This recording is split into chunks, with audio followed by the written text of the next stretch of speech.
Hey, henchmen, welcome to the moon base. Yesterday was the 14th anniversary of Podawful. I know. It's crazy. Which means we're now just the right age for James. All right, I actually apologize for saying that. In fact, I wish James was here for this because,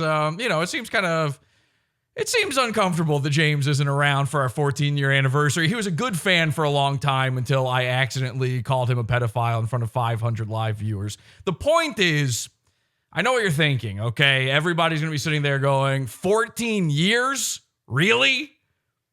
This is all you have to show for it? 14 years? And I would go, well, yeah. Yeah, it is all. This is what I wanted. Podawful is cult comedy. It's cult comedy. And I would say that we're the number one cult comedy show on the internet.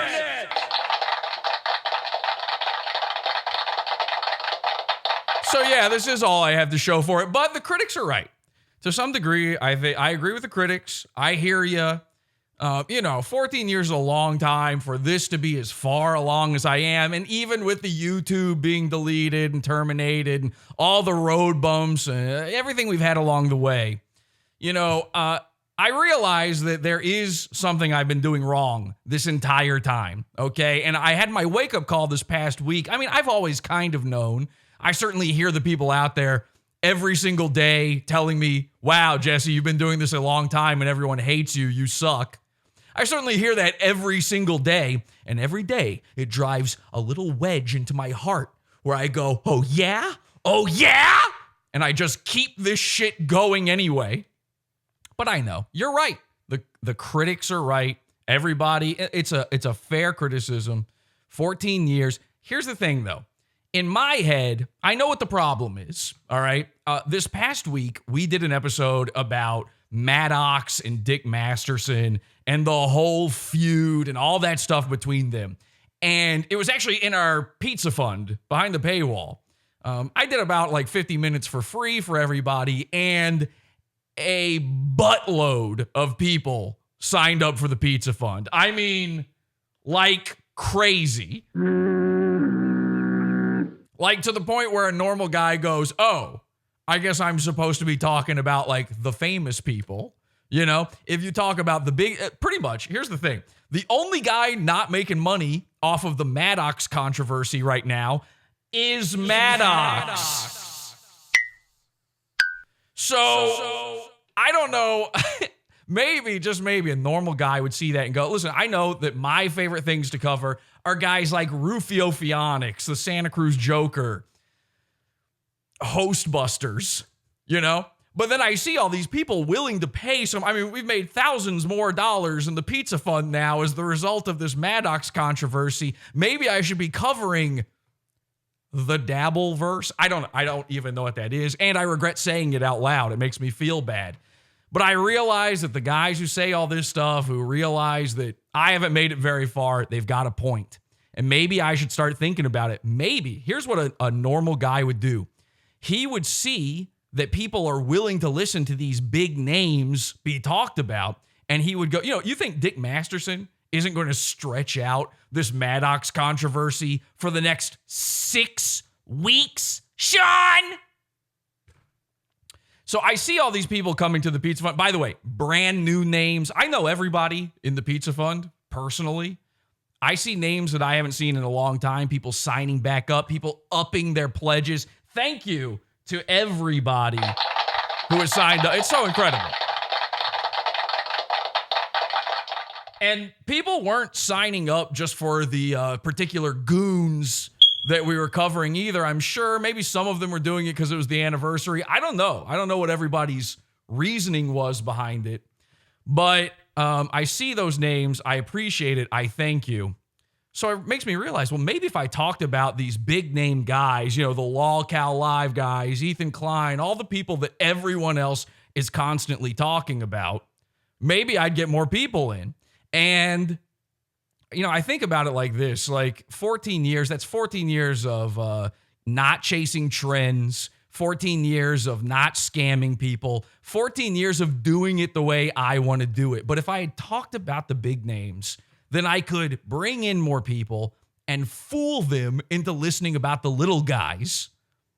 Then I would choose what the thing is that's worthy of talking about. What makes Maddox or Dick Masterson worthy of discussion? What makes King Cobra worthy of discussion, other than that stream the other day where he passed out 3 times and fell over like a log in the forest? It did make a sound, by the way.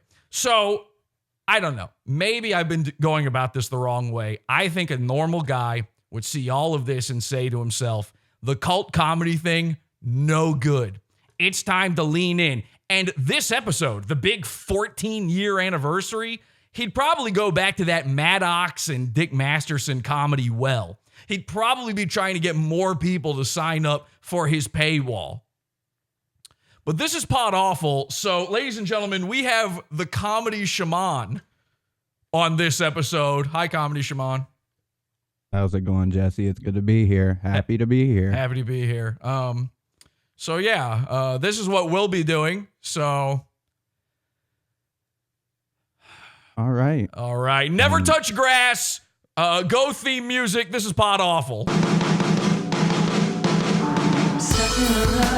You wanna die, Podawful makes it worse. On government lists, they want you to fly. Podawful quench your thirst. The future is near, happy to be here. Podawful dreams come true. Space on the moon, just last lagoons. Podawful's watching you. Fuck, dude, like.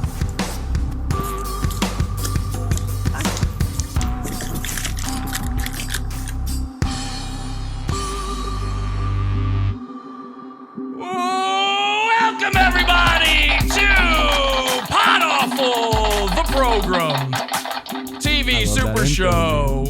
Comedy Shaman laughing at himself, choking himself there in the intro. I saw that. Happy to be here, Comedy Shaman. Thank you for joining me. We've got the chat room. We've got everybody watching. We've got the big board. We've got the henchmen. We've got everything. And it has been 14 years of Podawful. So if you're not in the Pizza Fund, join up and get 14 years of comedy delivered instantly right now. I mean, that's pretty incredible. You can't ask for a better deal than that.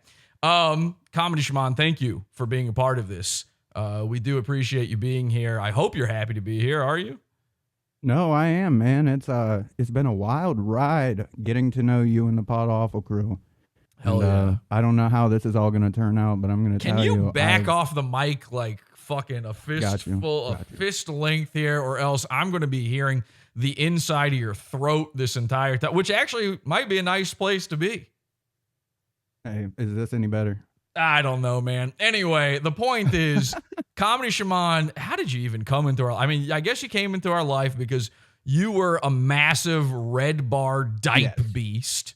Yes, I was. That is correct. Before we even had the term for it, you were the original dipe beast, which is pretty great.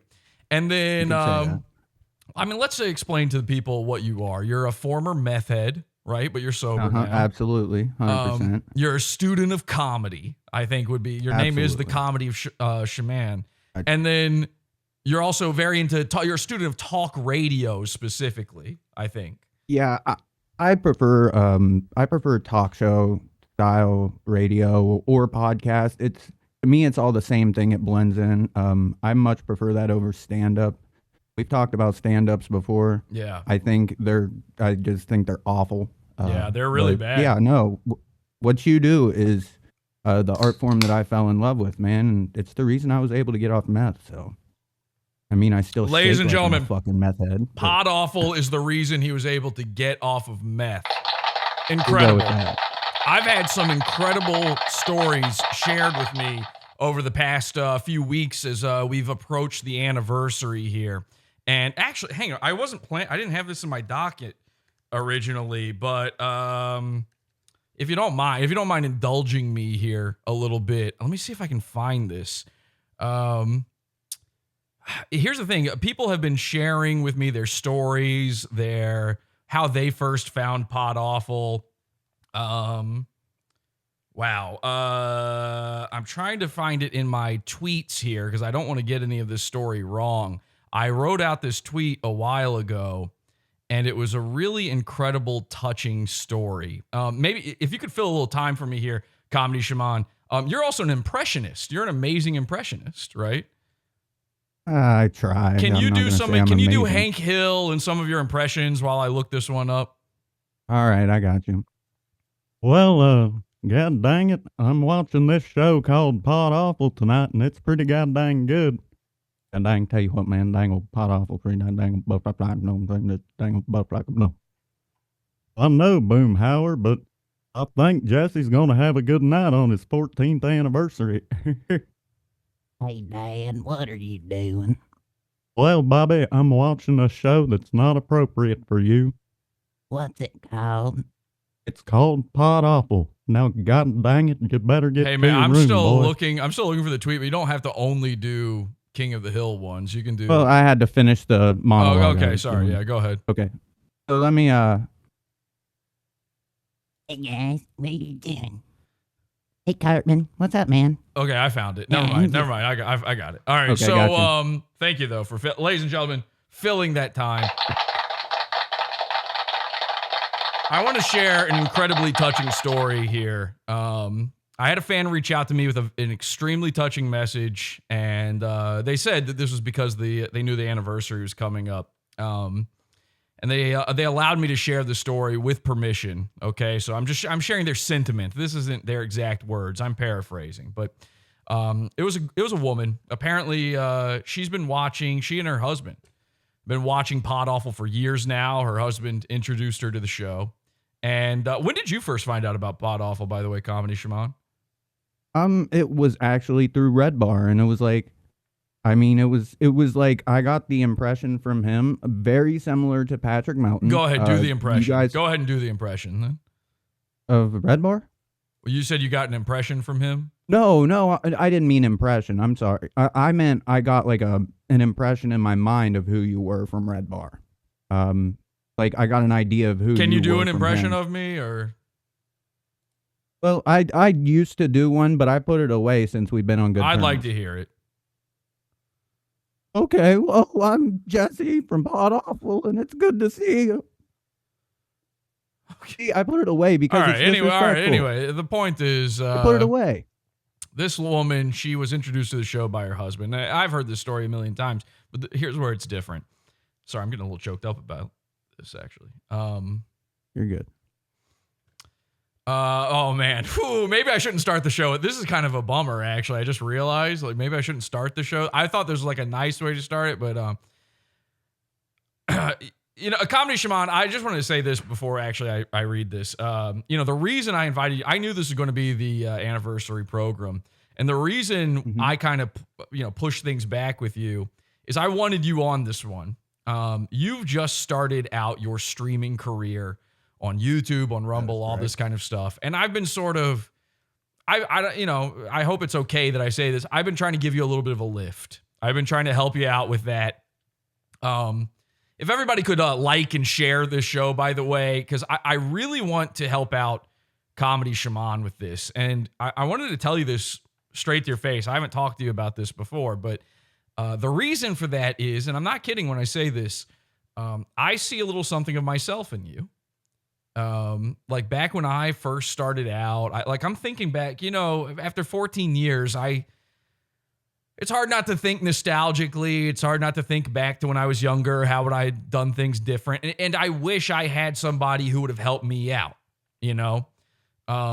like imagine if I lived in a world where, I found out about Red Bar like a year and a half or something into me streaming. Or into me doing podcasts. Okay. Imagine if Oh, he... wow. You've known him forever. Yeah, exactly. So, I didn't know him, but I found out about him. I didn't even start listening then. But imagine if he had come along and, help instead of knocking me down and giving me all these bad reviews on iTunes. I've thought that before, man. Yeah, and, shitting like, all that over was- me. That was one of my main thoughts about him because you guys are like, I don't mean this in a bad way. You guys are so similar in what you do in your crafts. Like, Well, it could even made a more big so now that difference. Red Bar's watching. But the point is, Yeah. imagine if he had lifted me up. I imagine, I'd be so much further along now in those 14 years. So when I look at you, I see me back then. I see 2009 little baby Jesse, okay? A little weird shaped bean of a man. Barely a man even. I don't even know if I'd hit puberty at that point.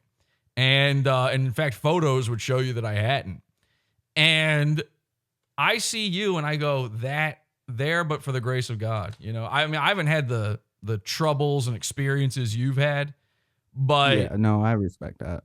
But you have come such a long way in the very little time. Because the last time I did a show about you, like a full episode about you, you know, I was reading death threats and you were talking about, you know, you were a lunatic. And the last time people saw anything about you, it was That's these fair. insane messages from you talking about murder and things like that.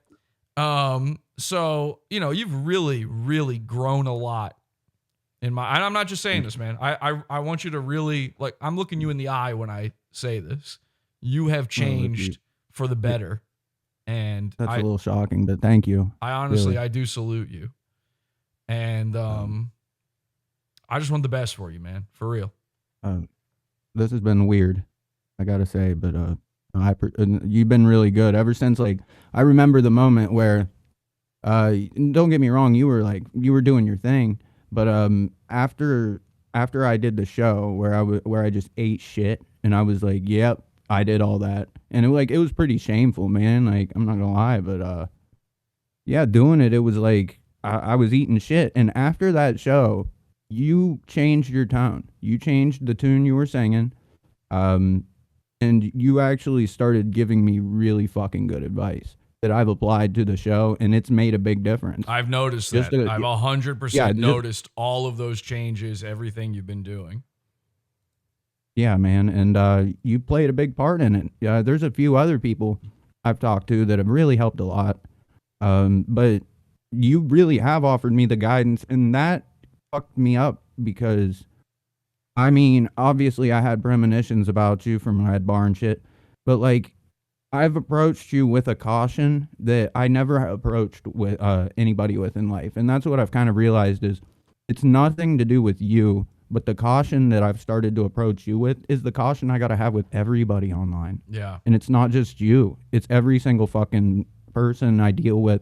It's every show I deal with. Like, because I used to be not just a junkie, but I was reckless, and like I'd get in my emotions and be like, oh, well, I would be protective of my ego. Yeah. And in all truthfulness, I think that's a word.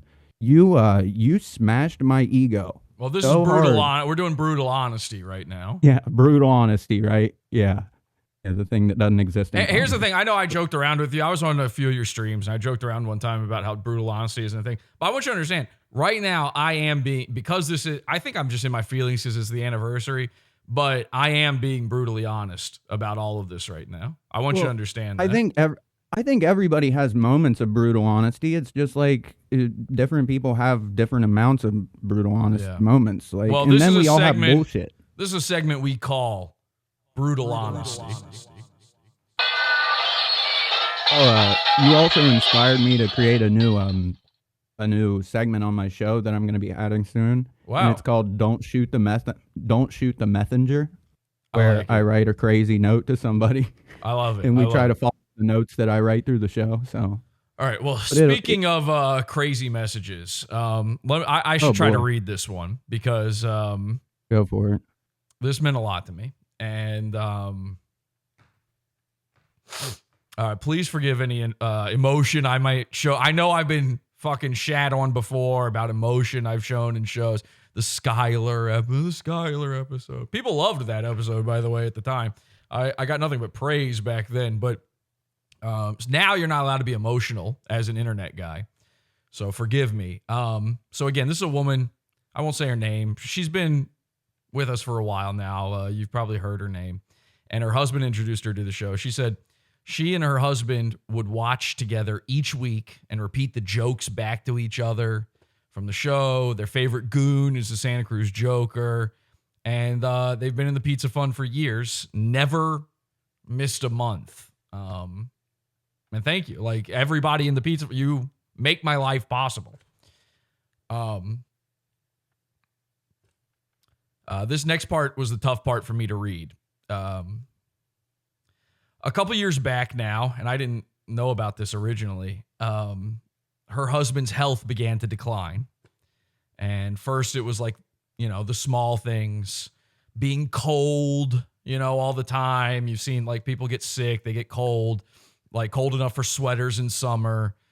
No longer being able to handle simple phone calls. But then his illness began to escalate and doctors couldn't figure it out. It was like a complete mystery. Of course, when COVID came along a couple of years ago, it made things worse. And he had to start wearing gloves and a mask when going out. And, I've been through illnesses myself, actually. And I think that's a lot of what's emotionally getting to me here is I'm kind of going through a similar thing right now. We'll talk about that later as well.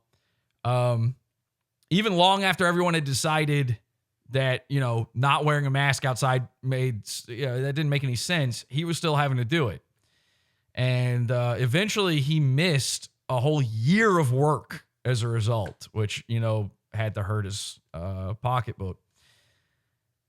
He couldn't sit up straight without help. And she was now having to clean him when he went to the bathroom, which you can only hope you've got a wife that's good enough for that. Amen. So she told me that the only thing that got them through all of this was laughing along with Podawful. That's awesome to hear, man. And I know when you do these kinds of shows and you put in like the level of dedication you have, or even somebody like Melton or Red Bar for that matter, you do end up becoming a large portion of a lot of people's lives where, and I made this mistake before where when you're listening to somebody all the time, you start to look at them like a friend because they're such a large portion of what you listen to. And then when you can talk to them in messages or whatever on top of it, like it really does, that becomes a large portion of your listeners' lives, man. You're right. And I've had a lot of messages like this over the years. Even years and years and years ago, like fucking crazy stuff, man. Like stuff where it's like, oh, if it weren't for Podawful, I literally wouldn't be here right now. Or I'm like, please tell me that's not possible. That's not true. But it happens. She said the only thing that got them through this was Podawful, that it had been a real inspiration for them for the past few years. And especially as her husband started to lose touch. And, she said, this is funny. She said that with the new moon base that they really enjoyed the new RoboCam and all that kind of stuff. They said it's like I think I saw that tweet, man. Yeah, no, where they said they love the RoboCam. Yeah. The RoboCam's a nice touch, but that's beautiful, bro. Well, apparently, it's been very touch and go for the past few months with him. He's still with us, but her husband has been self-medicating and just to keep up his spirits, singing songs and stuff. And she's been helping him at work, essentially doing the whole job for him behind the scenes, which is like, I know this girl, like she's very young. That's like incredible for such a young girl to do all that. She's like put the entire weight of his job on her shoulders.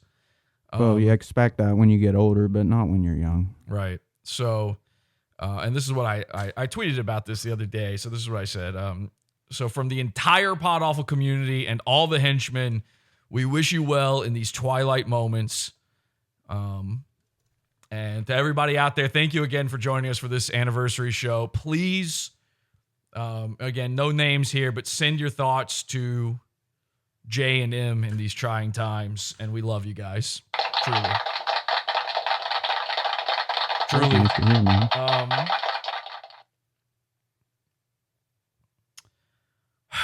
Sorry, that was way harder to get through than I thought. I've known them forever, and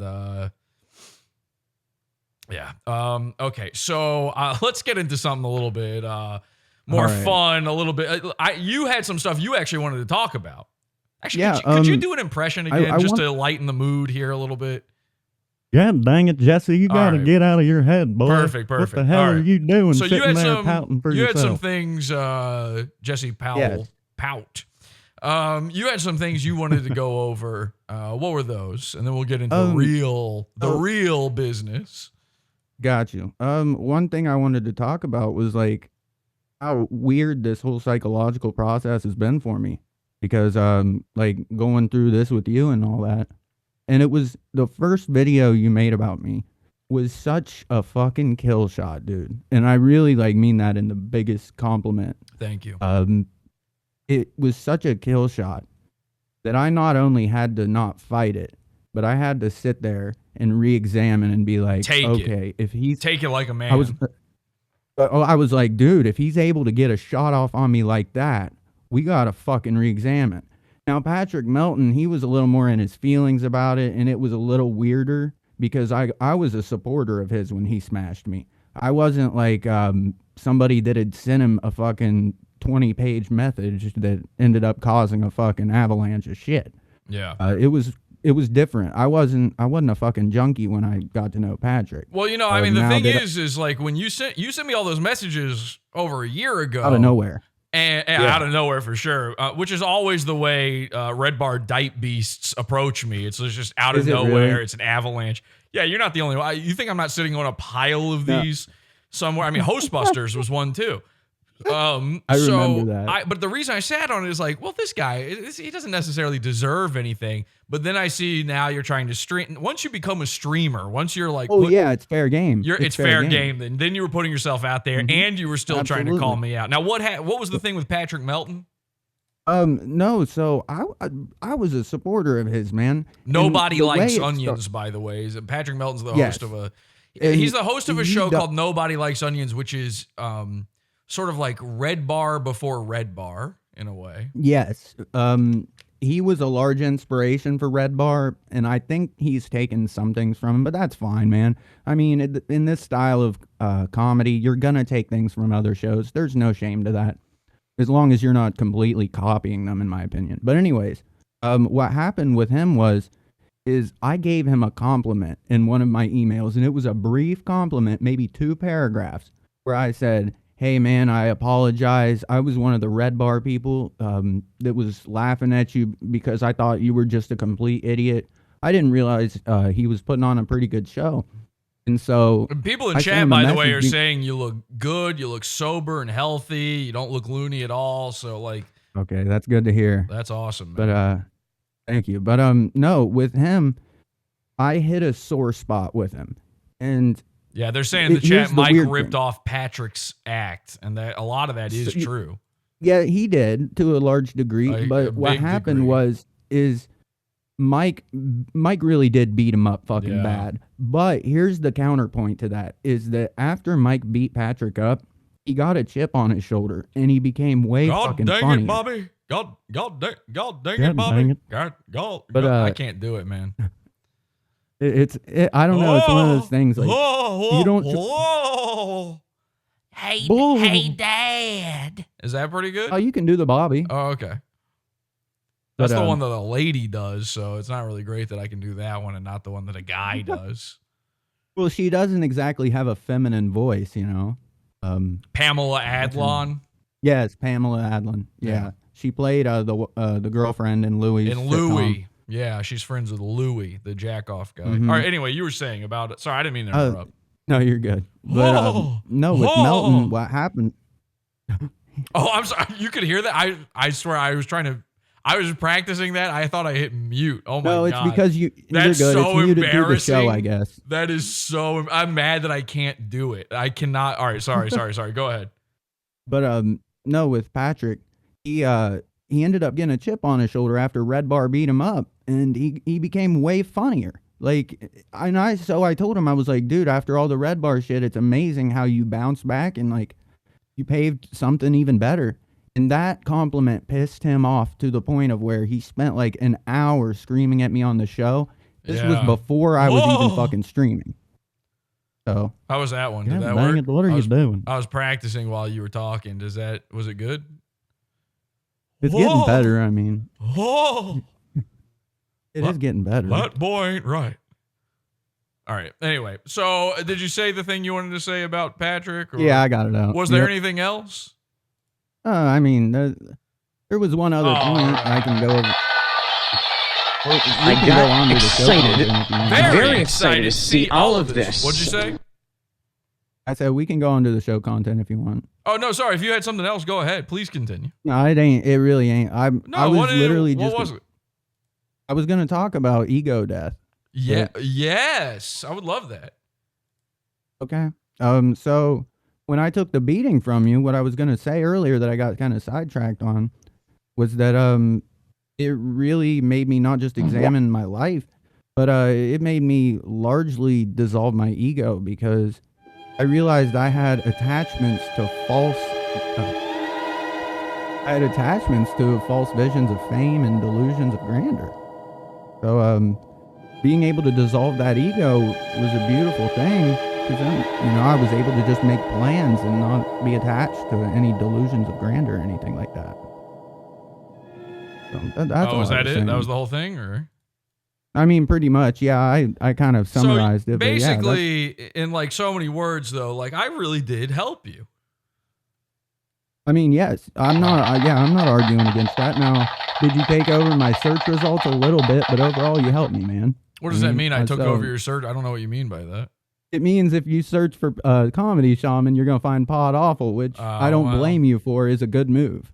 I mean, that's not what I was attempting to do by any means. No, it's but, not. You were obviously, attempting to make good content. I was attempting to know. make good content, but more importantly, and I do mean this, I was attempting to help you because, again, and I can't stress You this. have. I really can't stress this enough. I really see like something of myself in you, like truly, like I it's almost spooky. Like I hope you're not taking this the wrong way when I say this, by the way, but like there is, I don't know, there's this like kernel of I can see this kernel of something in you. It's like this little point of brilliant light where you're a diamond in the rough. And I just want to sit there and I want to buff you out, Well, you actually helped that a lot, believe it or not. Well, I do believe it, actually. I mean, that is my intention. But I hope to put what I see as like skills you have on display here, okay? And sorry, I'm checking my phone. I don't mean to be a rude millennial podcast host, but I'm being forced to do this because I'm trying to get my Google Voice up here because I have an idea for a segment. And I think this is brilliant. This is going to change everything for you. We're going to put to the test your skills in a way that I don't think you've ever had them measured before. A brand new segment on the show, and here's what I want you to do. I want you to take this segment and use it on your show. It's not going to be my segment. This is a comedy SHAMAN classic, okay? Ladies and gentlemen, this is something I like to call Hank calling.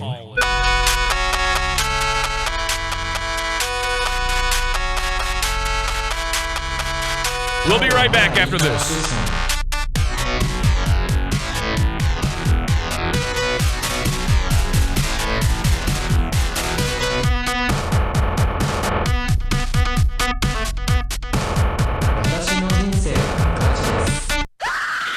God entered my body like a body my same size. I know all of God's secrets. Would you now like to know what God thinks? Podawful is our God now. And I do see non-stop visions from God. Do you want to get an answer on what God thinks from somebody that doesn't have God? Or do you want an answer from somebody that does have God? Click on the link. Okay, so I feel like I cut my teeth in comedy, in improv, and in broadcasting. And I think those are the important things that all need to come together to make your show work. I think I did it through prank calls. I feel like prank calls are the number one way to show if somebody really has it. And I mean this wholeheartedly. I am an incredible, like, picky connoisseur of prank calling. I have what I like, what I think is good, and what is trash. I can't believe when I see people fuck up a prank call really bad, because if you can't do a prank call, I mean, prank calling is a thing you do with your friends sitting around when you're 13 and you make each other die laughing. I'm sure you did that, Comedy Shaman, Oh yeah. all the time. So it should be something easy to do. As long as you're making people laugh, you should be doing it right. But how many times have you seen some supposed pro fuck up a prank call? About half the time I've seen prank calls from pros. And I've even seen people who I've seen do good ones fuck up so royally that they've never recovered from them ever again. Like Red Bar. So I figure what better way to take your best, absolute greatest talent, combine it with the foolproof way of measuring your worth and stick them together. So we're doing not prank calling, Hank calling, where we are going to do a prank call as Hank Hill. Now, what I've got set up here for you is incredible. And by the way, I want to say we got a few super chats. Do you take vitamin S? Congrats, 14 years sobriety, Comedy Shaman. They're wishing you 14 years of sobriety. Thank you for the super chats, everybody. We don't read them, but we do appreciate it. So here's what I thought we could do. All right. I found literally one propane store that would still be open while we're doing this show. The one that's open on I think it's on the West Coast, so on a Sunday after 5. And I thought, how fucking funny would it be for Hank Hill to call a propane store? What? How amazing is that? That is a great idea. Okay, so, and of course, if you don't know, Hank Hill is a character from an American cartoon show called King of the Hill, and he works at a propane store. I believe it's called Strickland Propane. Yes. And he says his common phrase is that he sells propane and propane accessories. So Comedy Shaman, as you've seen, his best impression is Hank Hill. So let's do a little Hank calling. Now, here's the thing. I'm not evil. I'm not throwing you into the waters here without a life raft or anything. And No, you're not. I want this to be good. I want to help you, just like I've been helping you over the past few weeks. So here's what we're going to do, okay? We're going to call up this propane store. You're going to be Hank Hill. Now, I have it set up here where you can hear me, but they can't hear me. So if things, if I want you to say a line, if I want to feed you a little line or something, they won't be able to hear me say it, but I can say it to you. What's the town called? I don't know what the town is called, actually. Oh, wait, hang on. That makes a difference. This is in California. Let me see. I'm gonna have to go. Sorry, I have a weird setup here for my phone. I'd have to You're Google. good. Give me a second here. So anyway, the point is, I'll be able to feed you the lines. I'll be able to coach you through it and everything. We just want to hear Hank Hill trying to buy propane and ask propane questions. So I'm not looking for a job. That would actually be really. All right, see, now we're cooking with propane. Now we're doing it. That's smart. See, Comedy Shaman, he's new, but he's got chops for sure. All right, so let's call him up. And yeah, we'll figure it out. We'll just figure it out as we go. All right, and remember, whatever you do, don't bail, okay? I'm with you. You can hear me. They can't hear me. Let's. All right. I'm gonna Sorry, this is all fucked up. Okay, giving him a call. Here we go. Stanford Propane, Brandon speaking. Well, hello there. I just moved to California, and I was wondering if you guys are hiring right now. Are you doing a Hank Hill impression? I'm not Hank Hill. I'm just a fella from Texas that moved to California. That's actually a pretty good impression. I mean, it's dang a it, I'm not store. doing an impression, boy. I'm not doing an impression. Don't I'm bail. trying to get a job. Don't talk about the impression. Don't bail. Just okay. try to get the job. We get a lot of people calling us Hank Hill. This is, I mean, you're pretty good, but it's not the best I've heard. Well, I'm not, my name is Theodore. Bring up Bobby. Well, I do have a son named Bobby, though. He's a good boy. The goddamn boy ain't right, though. Yeah, God dang it, Bobby. Okay, dang it. What do you want? Well, I was just wondering if you had any of those goddamn Webmaster charcoal grills, because if you did, I was gonna tell you to throw them in the goddamn trash. Keep going. They're keep no going. good, boy. You need to switch to propane only. Yeah, we got propane and propane accessories. Say propane and propane accessories to him. Well, if you got propane and propane accessories, maybe you can get me a job. Oh, man. What are you, like 14? I don't think you could work. No, I'm think you could work 42, boy. You I got. have a All wife right, man. named Well, Peggy. I live a You got this, normal Shaman. life. You got this, Shaman. Don't let him hang up. Just he believes you Oh. now. He thinks it's real. I mean, course. if you need anything, we sell hoses, we sell racks. You want a we job, you sell- want a job. What's the highest Dual knob. BTU on any grills you have? Sorry, can you repeat that? What's the highest BTU on any grill that you have? About 450.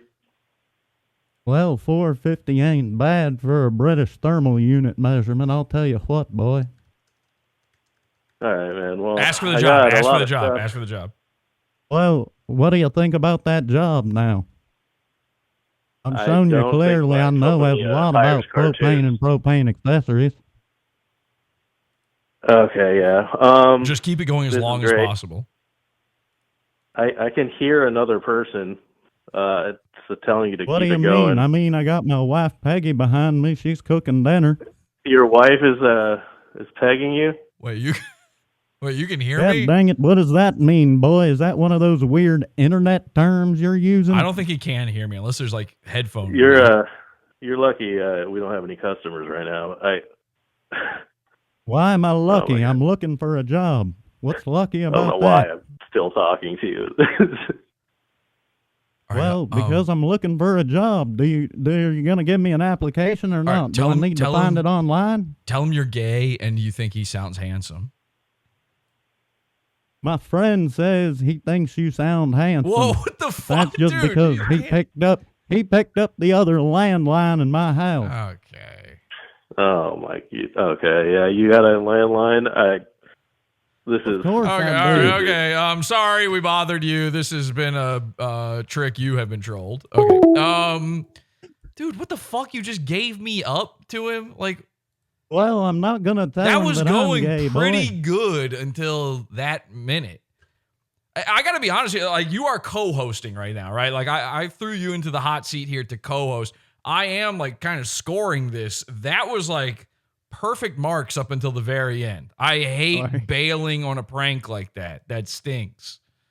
I didn't want to tell him. Like, you had the guy fooled. He thought, like, for sure you might actually be the real Hank Hill or whatever.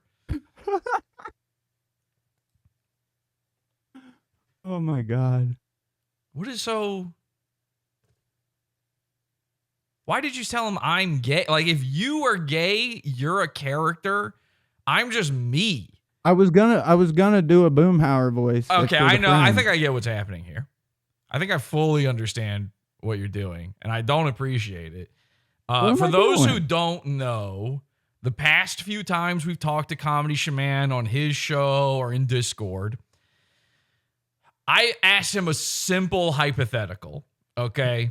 And he's been embarrassed over this fucking thing ever since. I don't see what the big deal is about it, but I guess we should talk about it a little bit. Of course, that's fine. Okay, well then I'll just say it. All right, we'll go over it again. I said to Comedy Shaman, and this is extremely simple. I said, let's imagine that you're on an elevator and your perfect woman walks onto the elevator right before the doors close. You guys are alone in there. She's your perfect woman. She's gorgeous. 11 out of 10. She's created just for you, exactly your type, made by God and science itself in order to create the perfect woman. Whatever you imagine the perfect woman to be. And let's say she wants you. She's touching. I tell him all this stuff. And then he says she's got a fucking cock. And every single time we've talked about this, you say your perfect woman. You left out a has a major cock. piece of context, though. Okay, what You- was you it? left- What did I leave out? It was the fact. Okay, and I'm gonna be honest.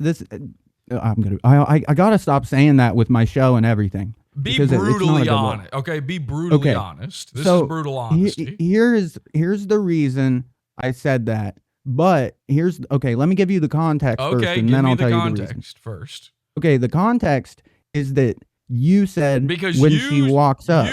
I have told you 15 times now, she's your perfect woman. And I don't mean 15 times in just the scenario. We've talked about this. That's the part I needed to focus on that I didn't. She's your perfect woman. And every time you're like, I don't want her fucking me in the ass with her big hot cock.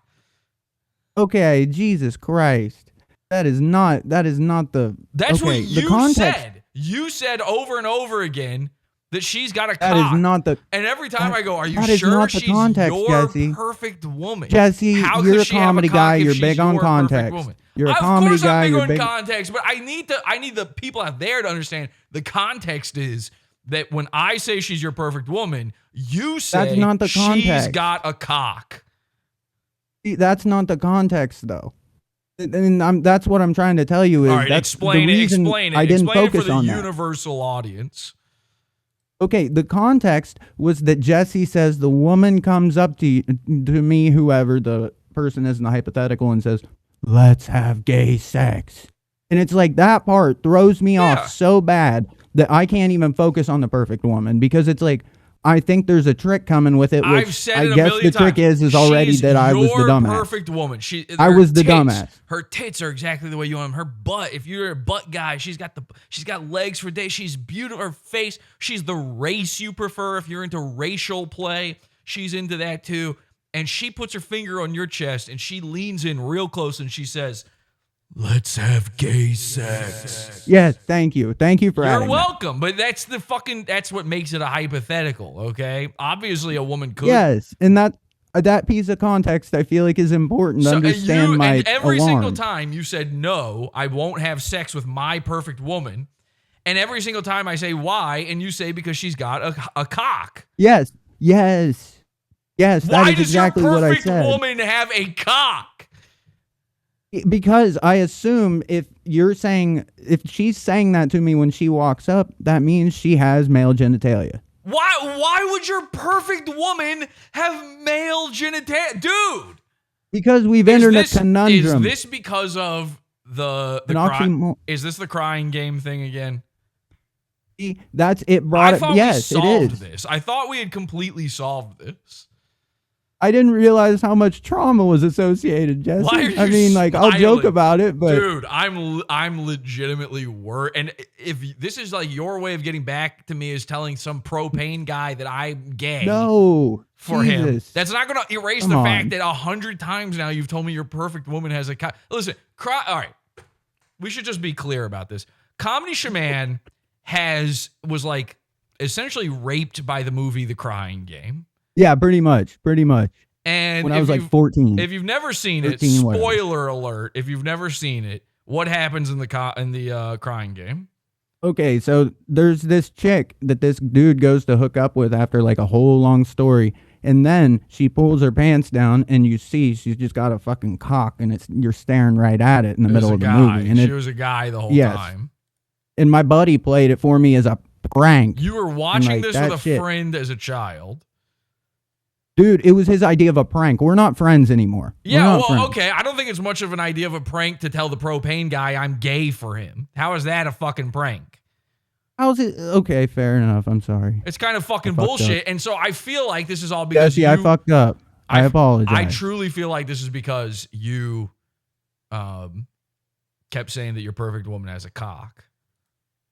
Oh. Well, is this, by the way, and people have been asking me this, did you start using drugs? Like you've done meth, I know. Have you done any other drugs? What else have you done? Oh, I've done a bunch, bro. It's just when I was a tweaker, like I would do other ones, but that was just like I would tweak like 3 to 5 days out of the just week. Name everything you've done. I mean, what have you done? Oh, I don't want to do that. That's just like super I'm just trying to. I want to know I what the limit is here. Like, how crazy have you gone? Well, like. I'll tell you the worst thing I did. A couple times I did like H and fatty, but I'm okay. ashamed So you've done of heroin. it, obviously. You've done heroin. Oh, you liked it. Only a couple, because I knew I was fucking white trash. Even when I worked, I couldn't afford that. So addiction. you just felt like, hey, I'm white trash anyway. Might as well do white trash shit. It's like hood rat no, shit for no, black that's people. not the logic. What no, was I told you this. It was a slippery slope. It did not start with that. It started. Now an Okay, Asian this guy's whole involved? thing.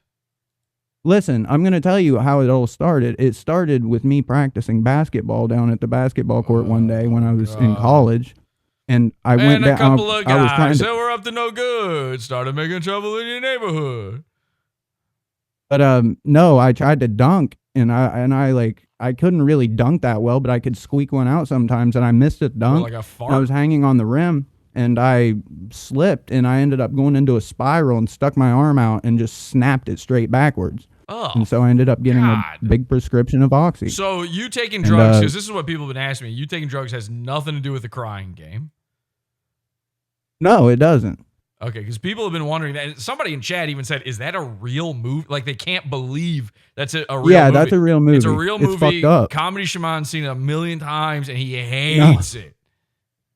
I saw it once when I was 14. Dude, it had and a then you guys lasting sent impression. me those pictures. It had a lasting impression on him. And let me tell you something. We didn't make him say this. He kept referring to the guy's natural illustrations in the movie as Cockzilla.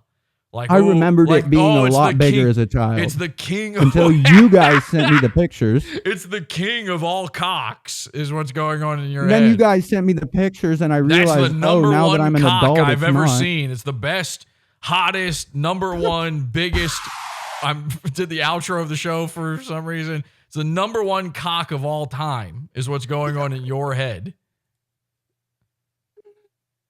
Am I wrong? You, Jesse, but God damn it. Am I wrong? You called Dude, it I called it Cockzilla. Did you call it Cockzilla or not? Yes, I did. Okay. I told you that. And why did you call it Cockzilla?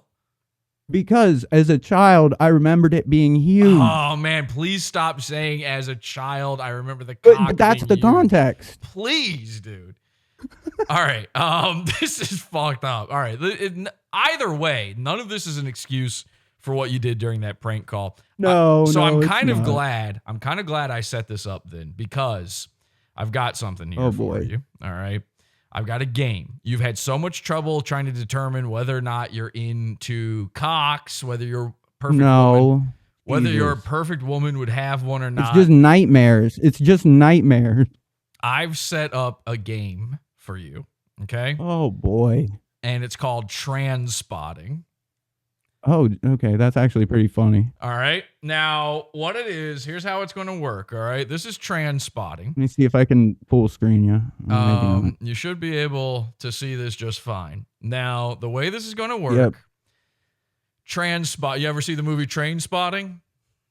Yes, it's been a while, but yeah. All right. This is like that, except instead you just have to identify whether or not this a person you're seeing is trans. However, it's with a twist.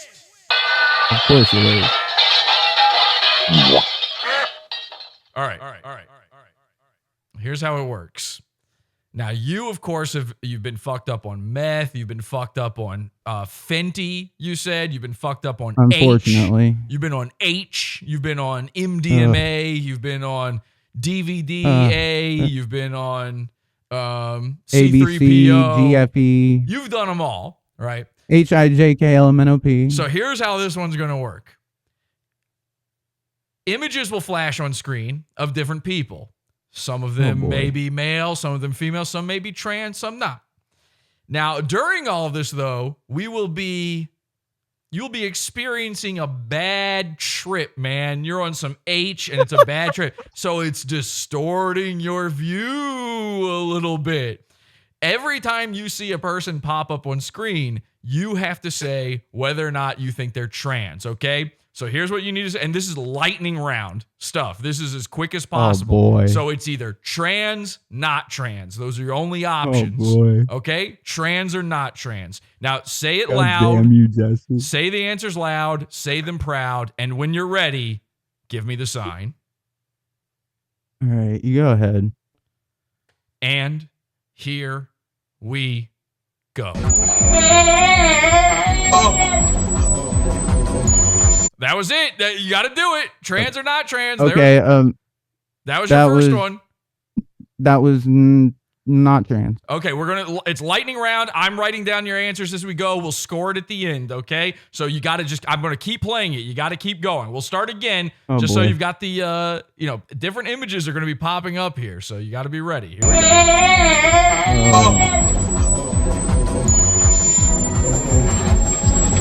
go. Trans. Loud. Not trans. I think. Oh, trans, but still on the right.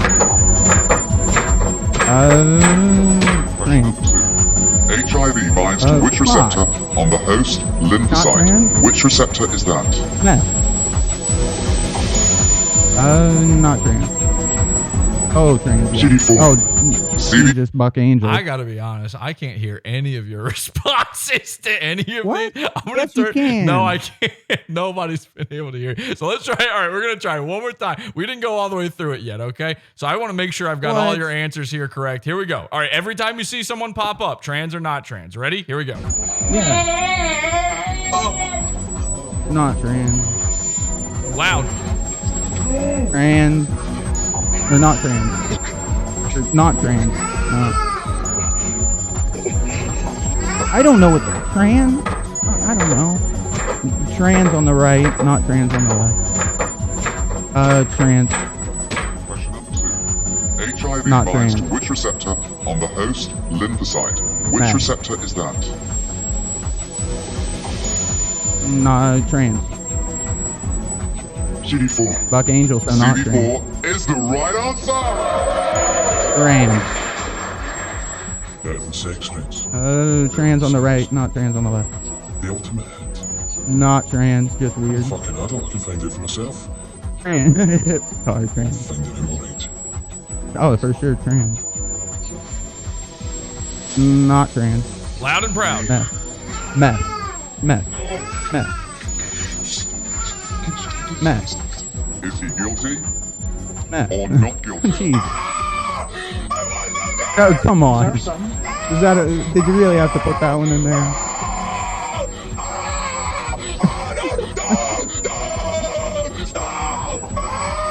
Oh my god.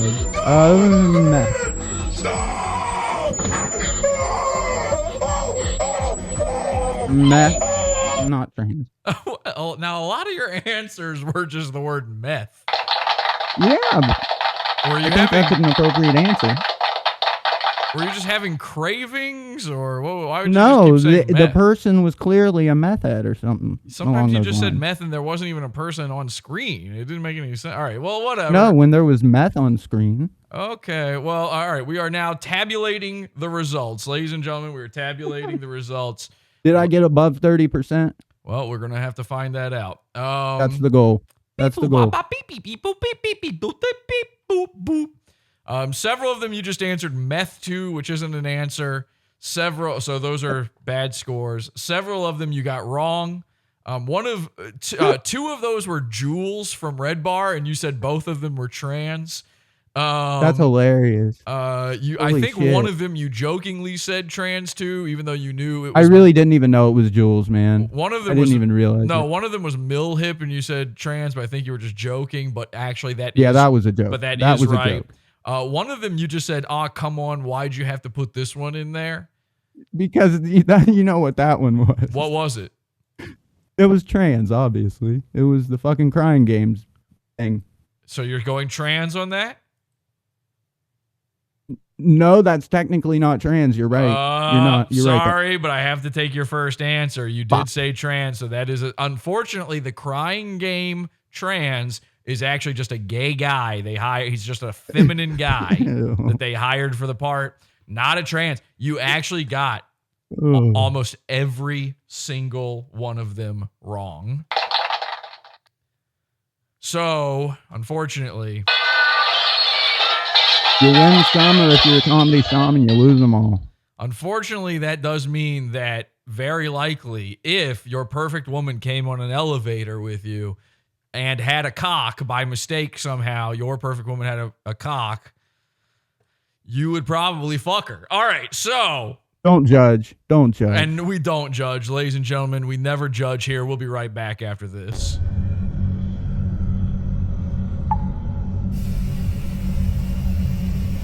Wow.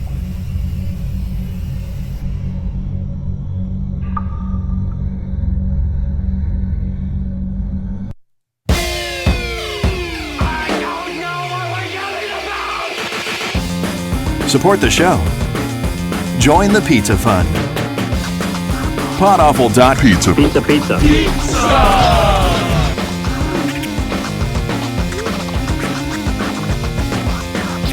Podawful.pizza.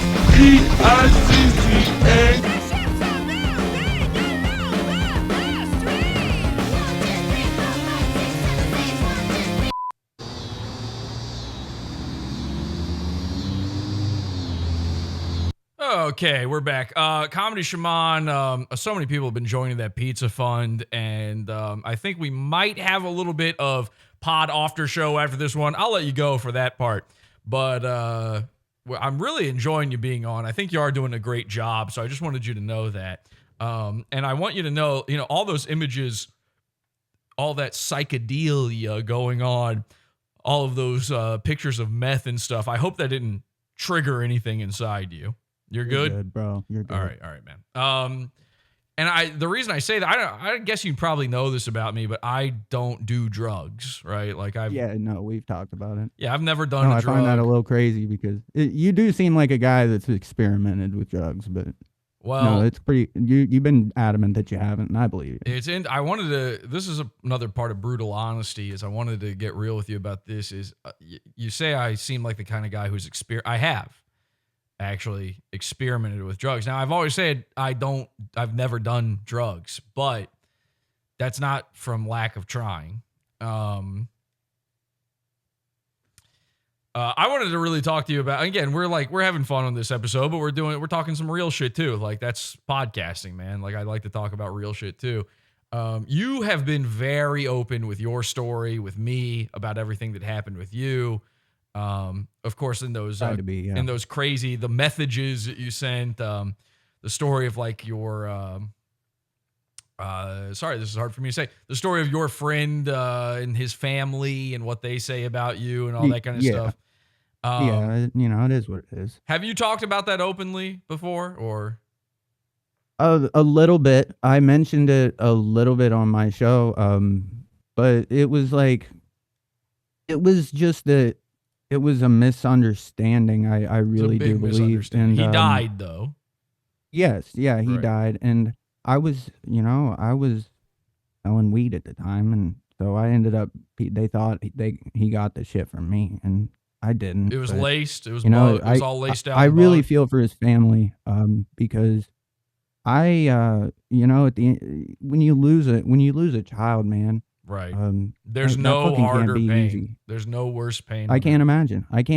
So I wish his family nothing but, I can tell you from experience, there is no worse pain on earth than losing a child. It is devastating in a way that I don't think the average person can comprehend, truly. No, I don't even fully comprehend it. I've only been within proximity. So the reason I bring this up is, I thought it'd only be fair, since I shared your messages and everything, that I tell you my story. The reason I don't do drugs, I share my story with you. Because I had a similar situation, actually. I was 13.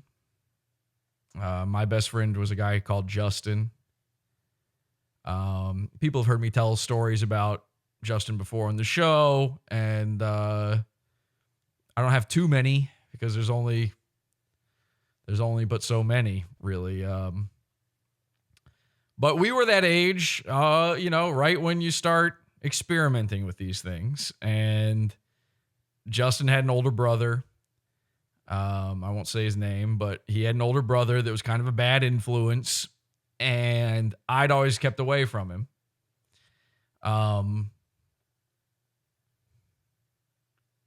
His brother got us weed one night, and this is like, I hate to laugh, but it's like one of those funny things where like thinking back, like this was something that was in the works for weeks. You know what I mean? Like, did you ever have that when you were a kid where it's like, no. Well, when you're a kid, that's a big deal. oh, it was That's a big deal.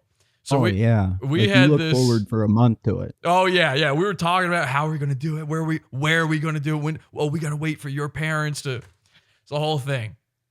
So I wish this was a happier memory because it is very funny, but like we got some weed, and this is like years and years ago. I mean, this is not top shelf stuff. This is some ditch weed kind of shit, you know. And his brother was a dealer, and that's how we got it. And, you know, we didn't have any money to give him for, like, he had to like skim it off the top. And so basically for like 2.5 weeks, he was just like little bits. He's just taking out of everybody who bought from him. He's just taking a little bit off the top until we had enough for one joint. I mean, this was pathetic shit, man. Justin was a funny guy too. Like Justin's a big inspiration for me, actually. He was so fucking funny, and like he called it our desperation joint. That was I'll never forget. Like we had this thing, and his brother showed him how to roll it and everything. We had this thing forever, and we were so scared to, like, it's so pathetic. We were so scared to do it, and so we go, like, we knew his parents would be out at this time after school. We're going to go to his room. We're going to have the windows open. He had the fan going and everything, you know, to make sure.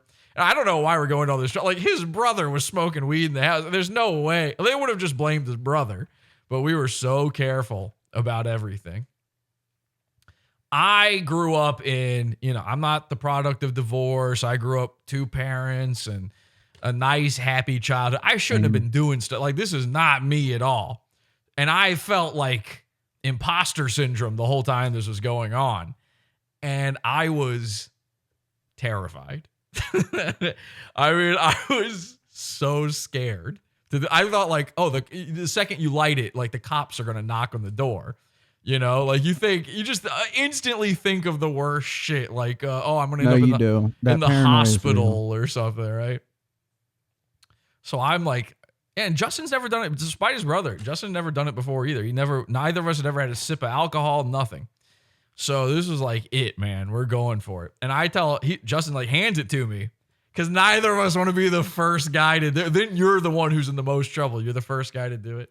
And I'm like, no way, man. I was like, I'm the king here. You got to be the taste tester for me. Like, this is a big thing too, is like, I'm really, I'm like picky with taste and stuff. So that was one thing I always thought about, is like, what does it taste like? Like, what if it's gross? Like, you know, I don't know.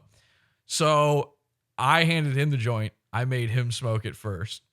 He takes, and you know, everybody, like, the common joke is like nobody really inhales on the first one. He ripped it. Justin lived life to the fullest in every regard. He ripped this thing. Like, just, you could tell instantly he's coughing.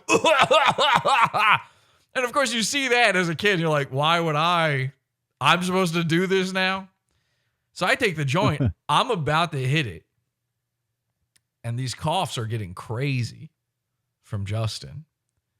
And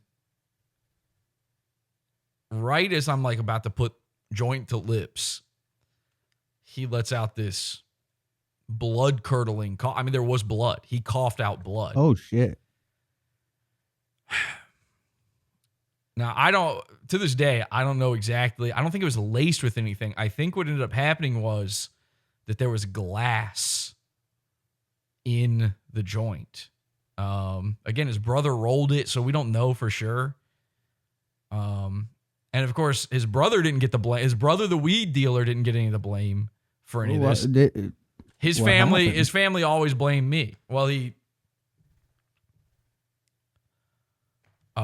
you mind if I tell this next part and I just have you on screen just because it's a little hard?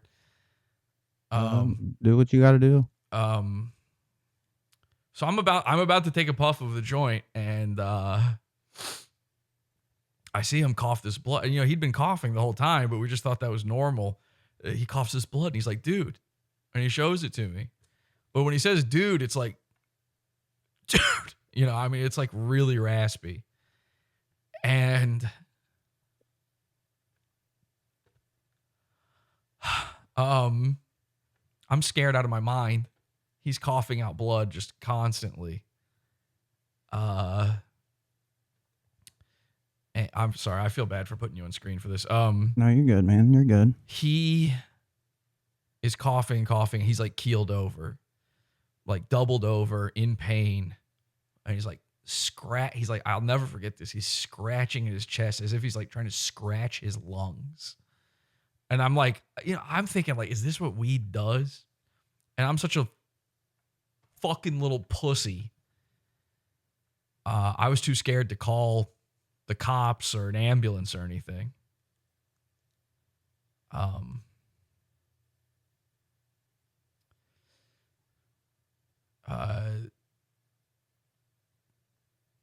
His parents came home about 20 minutes later, and I'm like sitting there with him. I'm like patting him on the back, trying to. When his parents come in, you know, I'd flushed the joint. I didn't want them to know, but they could smell it. They knew. Yeah. They knew what was happening. And they took him to the hospital, the emergency room.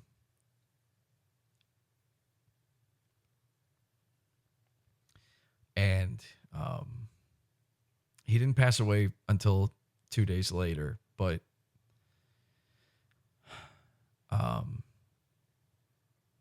they've always blamed me for it because if I had called the ambulance in time, he might have lived. If I just called 911, he might have lived, but I was so scared of fucking getting in trouble. Of course, I got in trouble anyway after that. So basically all I got out of it was losing my best friend. So when I read your messages about that shit, you know, I didn't know exactly what you were talking about, but it's like, I've been there. And people say you can't fucking die from smoking weed and shit. And that's why I'm always like, yes, you can.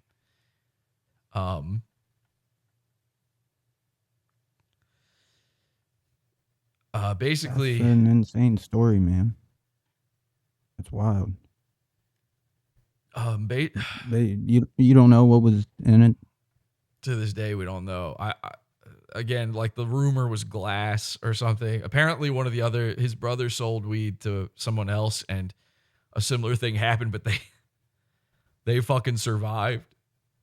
His parents never said shit about the brother doing it. Of course, his brother quit dealing after that, but I said after that I was never going to do weed, but then I was like, fuck it, I'm not doing any drugs. So people make fun of me fucking all the time for, you know, like Mersh likes to say, oh, I don't trust anybody who doesn't do drugs or anything. That's retarded. Of course it's retarded. But I trust people that don't do drugs more. Like, yeah, I mean, that's what I always thought. But then, I don't know, now I live in this weird fucking internet world where you're a pussy for not doing drugs. But I would love anybody to tell me.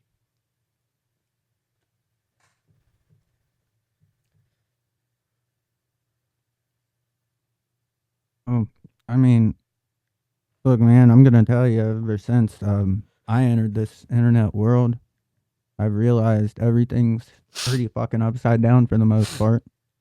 And it's to the point where, like, I have to even question that story, and I hate doing that because I love you, Jesse, and I sincerely mean that. I get it. My reputation precedes me. It doesn't fucking No, matter. it's not your reputation. It's the fact that, like, so much of the way that this world operates is based upon us cutting each other's throats, that it's hard to have a real conversation. And I think we've had some real ones, you know?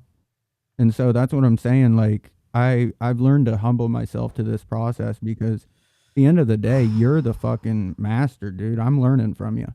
I'm not sitting here to question you, but I'm just saying you can see why I might, you know, question it. But as a person, I'm not questioning you. I don't blame you at all. The reason I wanted to tell you that story is like, I feel like you are someone who's been in those dark dark side of if things. that's real, bro, that hits.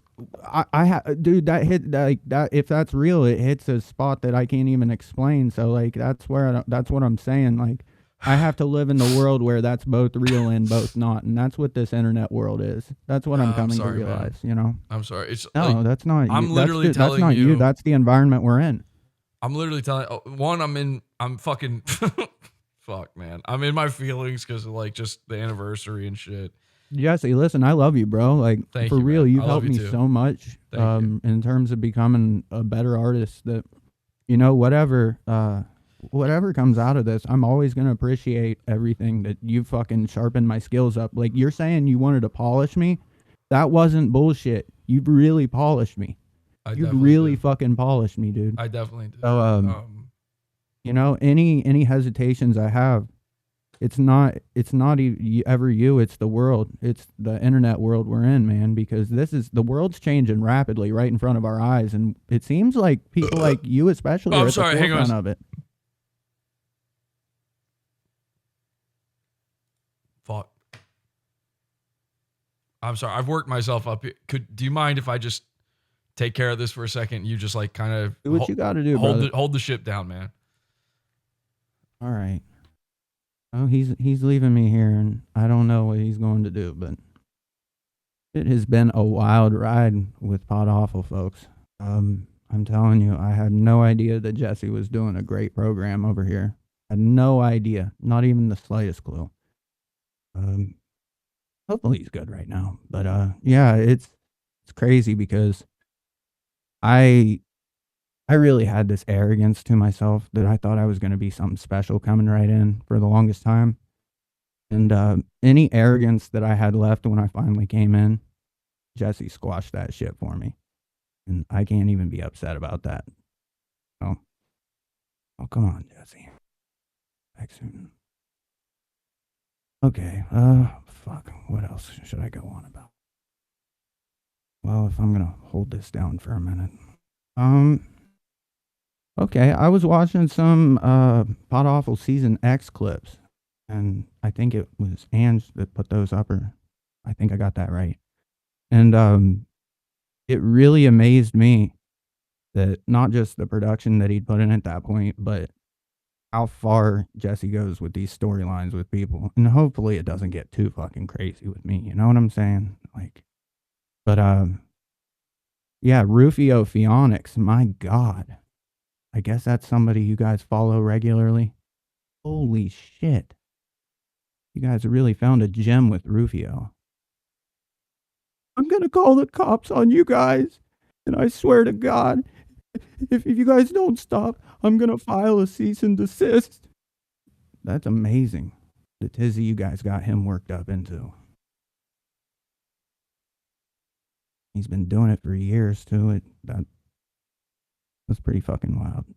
All right, Jesse, are you coming back? Okay, this is the prank. All right. Let me think. This is a pretty good prank, Jesse. I'm gonna completely fuck you over and leave, but come on, man. At least gotta check the chat, I guess. See how badly the chat's roasting me. I guess that's something we can do. Okay, man. Oh, there you are. I'm sorry about that, dude. No, you're fine. You're fine. Doing what you got to do. What were you talking about while I was gone? Well, I started going on a little bit about Rufio Phoenix. Oh, have you checked out the Rufio stuff? A little bit of it. I started getting into some of the Season X stuff, and I need to actually start the Pizza Fun and just start going all the way through it. Oh, man. But I was looking at Rufio, dude, and I was talking about the way you guys had Rufio worked up into a tizzy was so fucking insane. Oh, somebody wants you to do the Hank Hill impression. They sent in a super chat. Oh, God, what do they want me to say, boy? Did they say? I'll give them the line word for word. Anyway, I'm sorry about all that. You're good, man. You're good. Yeah, I mean, it's not my first fucking embarrassing moment on the show for sure. Bro, you're good. What I was trying to say before I became a wilting pussy, I suppose, is I fucking dare guys like Mersh or whoever to tell me like, oh, you're a loser for not doing drugs. Yeah, tell me to do drugs after fucking what I went through with my friend Justin. Anyway, R.I.P. Justin. The part of why I think about this shit is I lost him in December when we were 13. So like Christmas time is just fucked for me, man. Let's move on to something else, something more interesting. I told you about this. The imposter guy. You know what I'm talking about? So we had a guy show up. So Comedy Shaman's been hanging out with us in Discord for a few weeks now. It's been a great time, by the way. We love having you. And you showed up, and then one day someone else showed up. And this guy, everybody was like, who is this dude? We were like guessing all these different people it could be. He kept showing up, actually. We only managed to record one of the times that he was there. But everyone, and you and I have already discussed this. You said it's not you, but everyone thought it was you. And this guy was talking that's what you said. Crazy shit. And I wish I had everything. That's actually why I came over, yeah. Yeah. I came over to your Discord. I wasn't going to come if it wasn't for that. Well, I mean, there was like other evidence that all led to me thinking it was you. Is this guy called Web Wizard? Now, here's the craziest part. Okay, people have been doing a deep dive into this guy, Web Wizard. Turns out he's a known pedophile on the internet. What? Like he's got an Encyclopedia Dramatica thing about, like there's shit out there about this dude. And it's funny because the first person that people thought he might be was this other pedo that used to try to involve himself in our affairs called Robert Robinson, this disgusting freak. Who we've sent to jail over and over again. We're about to do it again, actually. He doesn't know it, but Jesus Christ. He's actually on, there's already a guy working on getting him back into jail now. Anyway, I thought you should hear the imposter. We have the recording. I thought it'd be like fun to hear hear what happened. You want to hear it? Yeah, we can go for it. All right. It's pretty crazy. So this is just us in Discord hanging out, and I'll try to explain it as we go. No, he was that anxious. Yeah, that addicted. It's the bones. That's what's causing it. Well, the addiction. He used to. Nah. Getting them all. Wait a second. Wait, sorry. Hang on a second. Hang on. Who just joined? Who's that? Yeah, who is that? Web Wizard. Talk, man. Unmute. Say something. Hi, guys. Speak up, son. All right, man. Come on. Put your whole chest into it. Hey, everyone. You need to fix your mic. Yeah, get your mic straight in. So at first we're thinking he's like doing a little voice, and he came back in and like put a sock over his microphone and stuff. But this guy retarded or something? What are you? Are you like a gay retard? You sound like a complete fucking retard. But everybody afterward is like, "Is this Comedy Shaman?"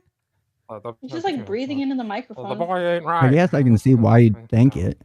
Yeah, he just said the boy ain't right. That was the craziest part. Microphone. The boy ain't right. The fuck? Well, that's not even close to my Hank, bro.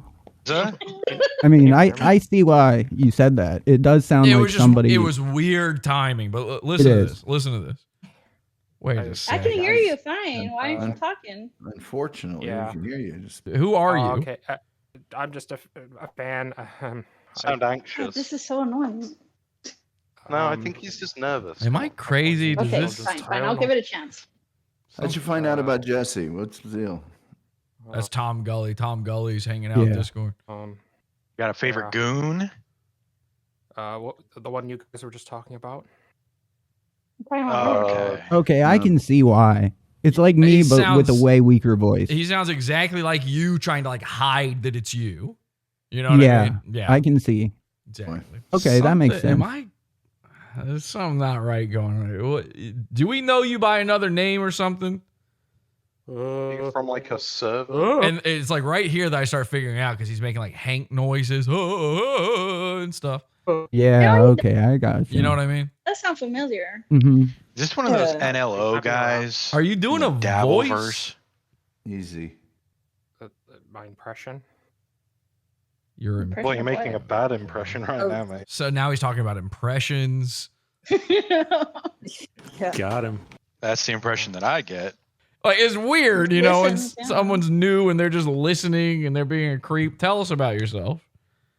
I steal dogs and I take them to kill shelters. What? The What last the fuck episode was that good. about? Did you hear that? Jesus. Yes, I heard that. It's like, That's I've fucked never, up. I told you, this is shit that's like more fucked up than you ever could think about on your No, own. I got you. That's wild, man. Listen to this, though. This is what, Okay. here's the real reason I thought he might be you. Listen to this. Is that a bit? Are you doing like a? I know what you mean. It's like that on weird the, anxious- this, I've heard this dude before. It's like on the tip of my tongue. I've heard this dude's voice. Sounds very jittery.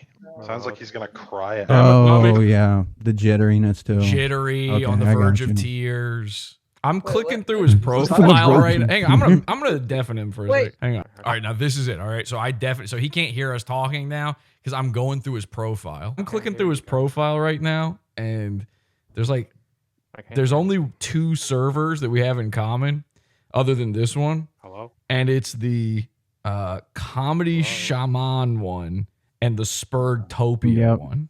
So you're in I both of got you. those. So like it's Yep. my server, Spurgtopia, Comedy Shaman server. Like Makes sense. it all I adds up. understand. It I understand. It completely It adds up. It adds up. Yep. Oh no, that makes sense. So it was kind of a freak thing that I ended up talking to you guys more. Like I was gonna try to just ignore you in all honesty and do my thing. Right. But when that happened, I was like, no, I can't be letting somebody impersonate me like that and be saying that type of shit. Yeah, listen So to that's this. when I came over, and you know we've been cool ever sinst. It gets worse. Listen. Kinda sus. Am I crazy or does he sound like What are you? Is that implying? Clay? All right, I'm gonna Yeah, I'm gonna undeafen Web Wizard here and hey, Web Wizard. Yeah, so what were you saying? Sorry, man. I like to poison children's Tylenol at the pharmacy. Peggy. Oh, What the fuck? What the fuck? That's okay. fucked up. I don't remember that episode. Weird. Is that a character saying or is that you saying that? I don't know. Oh my god. Kind of both. Is everybody That kind caught of on me the off same guard. page as me right now and what's happening? Like He sounds like another one of the Earth's Hank Hills that Yeah. I'm aware of. It's Thank you. familiar, but I can't place it. all right, you know what? Yeah, I exactly. listen, man. You're welcome to be. I'm sorry we're being so suspicious. You're welcome to be here and everything, but like, how about all right? Just tell me that, like, just to be clear, like, we let people into Discord. Like, please join our Discord, podawful.com/cult, podawful.com/Discord. I think they both work. It's just that when we're in there in voice chat, every once in a while someone comes in and they just sit there and they're just listening. And it's like, imagine if they did that in real life. That would be bizarre. You would never allow yeah. someone to do that. So every time we're like, hey, say something. It's not that you can't be there. It's like, why would you just listen to people and not talk? So this guy had been doing that for a while and it kept coming in and doing that. Oh, okay. So finally we call him out and listen to this. Answer straight up. You're not like a pedophile or something, are you? That's like the one rule, you know? It's taking you a long time to answer this. Yeah. Yeah, it's kinda- why is Typically that a weird? very Why is it quick like- answer. I mean, I've never, had, done the deed. Okay, all right. Well, okay, well, see you, Web Wizard. All right, man, bye. Wow. Dude, that was Comedy Shaman. Yeah. That was I'm glad I came over. that's My God. Yeah, everybody's like instantly, yes, Oh, yes. It is. That's yeah. fucking Ugh. weird. Why That would you say sounded all that Yeah. that sounded 100. I was like the whole time, like, whose voice is that? Sounds 100% like Comedy Shaman. Yeah. What's he doing? What? The Hank Hill, the whole thing. Even the stuff he was like, it's even the kind of stuff he would say. Ugh. Well, he prides himself That's on his unnerving. impersonations too. Fuck, That's true. that was fucked up. Yeah, that guy was like one of the Earth's Hank Hills. They're saying in the chat. So yeah, I mean, it all kind of adds up to it being you, but it was like we were like, what the fuck?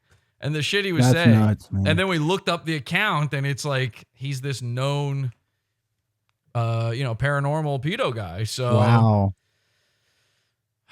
Okay. Well, anyway, yeah, anything to say about that or? No, I mean, I'm just glad we cleared the air with it. That's all I'm saying. Cleared the air. It made sense though. It did make sense. Yeah, I hear you. It definitely made sense. Did I ever, we found you because of the red bar thing. And are you still? So you have completely broken your dipe beast, mindset, or what's going on with that? I will say this, man.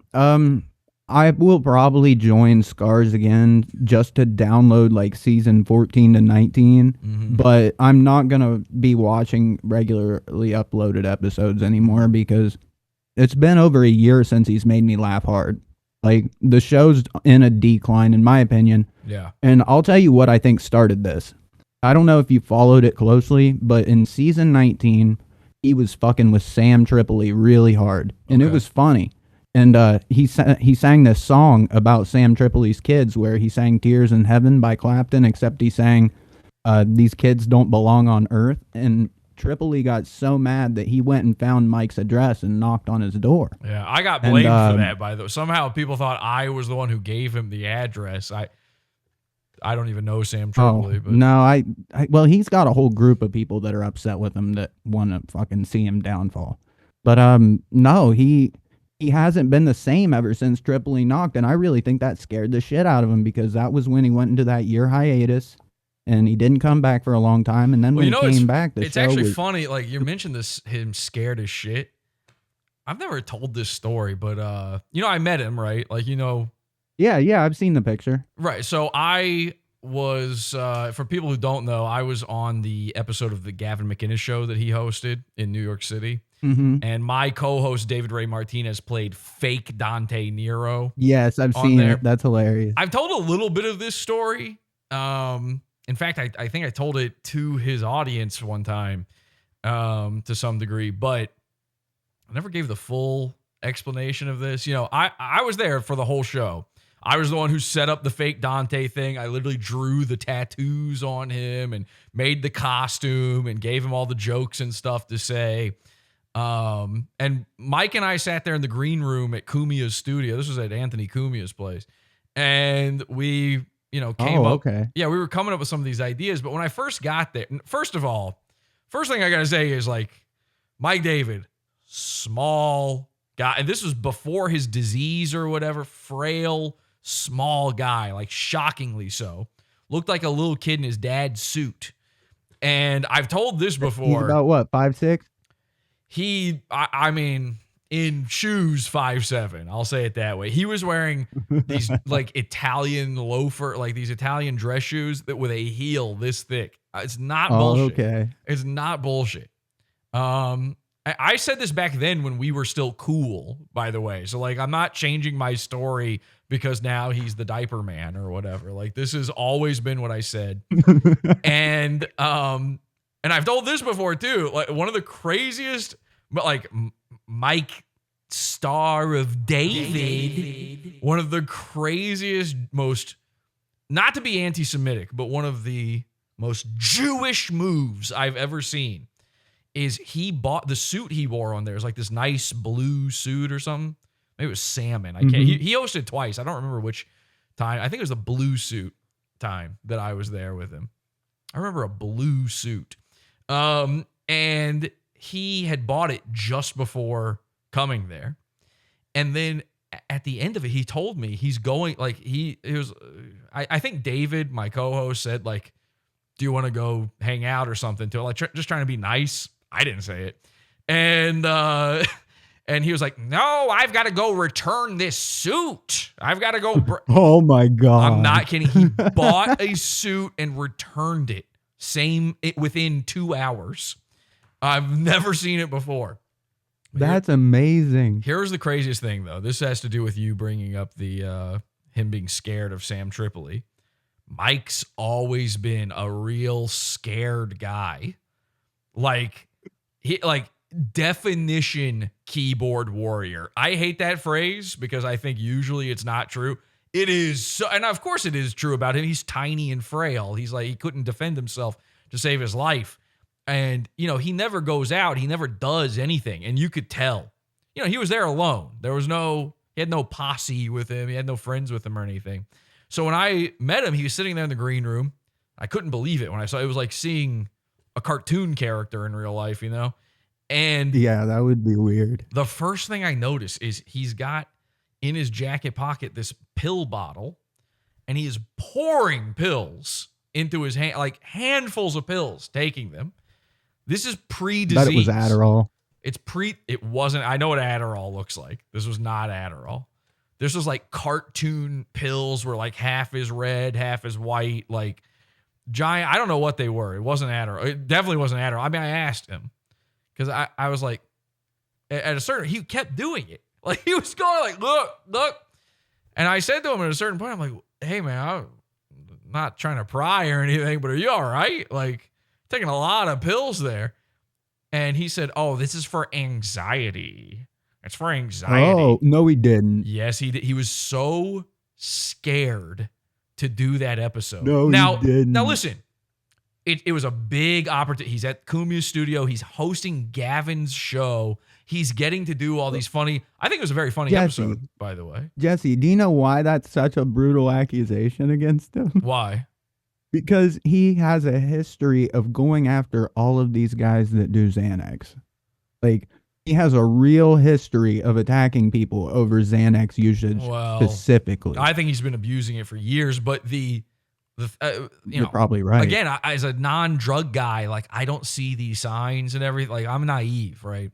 So I was like, okay, I guess they're prescribed. I mean, they were in a pill bottle, you know, you just assume. Oh, they normally are prescribed is the thing, but I don't know if you've ever heard this. Xanax is so addictive that the withdrawal can kill you. That and alcohol are the only two drugs that you can die of withdrawals from. Yeah. Really. But Xanax can kill you coming off it because it's so powerful. I asked him, I said, what is like, you know, I knew in my head, like, this is a big moment. This is a big show. He was like, and by the way, this was back in the day when he was a madman. No one ever fucking fucks with him for this. In his hype beast days. No. This is, well, it might have been around hype beast, but he used to be a Pre-hype madman. beast. He was one of the Earth's madmen, where he used to watch the show Mad Men, and so then he'd be like, I gotta wear a suit. Oh God. I'm a bon vivant. I'm a man about town. I'm a madman. So he's in New York City. You know, he's from Chicago. He's like never been to New York before. He's like, oh, look at me. I'm holding whiskey. I'm wearing a suit that I'm going to return in 2 hours. I'm not kidding. He used to do that. You can find old shit where he used to, like when he had the comedy club, that was when he was the worst about it. But he used to be Here's a my madman. proof. Do you know what my real proof is that the show has been in severe decline? And this is like, I know some people don't think it is, but we would have been at least a little worried to talk about him like this at length Not me. a couple years ago, in my opinion. Never. Now, I might be wrong. Maybe you would have, but I know I would not have felt this comfortable just talking about how he's fucking not doing well a couple of years ago, because I would be scared he'd clap back and whoop my ass. I'm not scared of that now.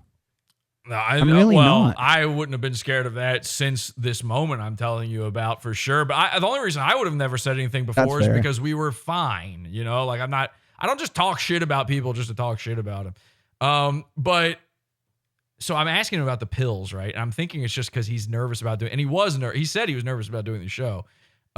He's like, this has got to be good or else. And I was like, or else what? Like, oh boy. He really thought like there was going to be ratings or something.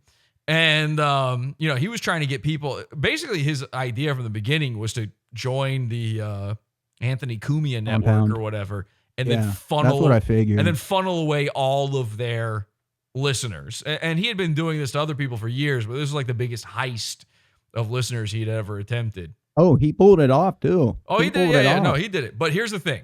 So he's taking these pills, and I'm like, what are the pills for? And he's like, anxiety. And then apparently what had happened was, and this is crazy, all right, when he went out to get the suit or whatever he was doing right before the show, by pure coincidence, he ran in to Dante Nero on the street. No, he didn't. Literally a dude he'd been making fun of, calling him a bone through the nose, nooga booga booga, for like however long. He had run into him on the street. And this is a guy, I think he's got like a sound clip of him saying like, I'm going to break your neck or whatever. Like Dante Nero scared the I'm gonna break your jaw. shit out. I'm going to break your jaw. Dante Nero saw him, recognized him, called him the fuck out. And he had to run. And by the way, Dante Nero is allowed into the Kumia studio, obviously. So he couldn't run into the so he had to pretend like that's not where he was going and run off into like a Starbucks bathroom or something. That's why he was taking handfuls of pills, terrified that he's about to do a show where he knows like I'm coming with this fake Dante guy. No joke, during the show, while I'm watching from the green room, okay, and there's like a little secretary lady sitting at a desk right there, and I don't know who she was. She's sitting right there. I'm sitting right across from her. I'm just watching on the monitor, and all of a sudden the phone is ringing like crazy, ring, and she was like hanging it up because the show was on or whatever. But finally she answered it, and it's Dante Nero, and I could hear him, and I'm not kidding about this. I swear this happened. Dante Nero is calling, demanding they stop doing the show right now. Now, I've talked about that part of the story before. If you've been paying attention, you've heard me say that story before. I haven't heard that, man. Here's what I didn't say is the reason he was demanding they shut the show down wasn't just because he was embarrassed and blah, blah, blah. He was watching it live. He sees Mike. He realizes that's why he saw Mike on the street. He was demanding that Mike end the show and come out and see him. And that he was going to settle it. Mike knows this is happening while he's live on air. There's a moment during the show. Does he really? If you watch that I need to episode rewatch that. Watch that episode back. Wow. There's a moment where he knows what's going on. I think they put it on the teleprompter or something. And from there, look out. He is in full nervous Nelly mode. And it doesn't matter how many pills he was considering. This is a scared little man. And the reason he really didn't want to hang out afterward wasn't just because he was returning the suit. It was because he wanted to get the fuck out of New York. Like, I think he literally got on the plane right after that. That's hilarious. Left town. It was so embarrassing. Anyway, that's a side issue. That doesn't really have anything. That was a great story. Holy shit. It was crazy. It was so crazy. Well, I got a few other things here to talk about, but I don't know. Was there anything you wanted to go over before we go into our final few bits here? No, I'm just enjoying it, man. Keep firing away. Maybe should we take some calls or some questions from the audience or something? Maybe up to you. Whatever you think to like flow the shows with. Yeah, I feel like I'm we down ought for to. whatever. Let me see. I'm gonna connect to the.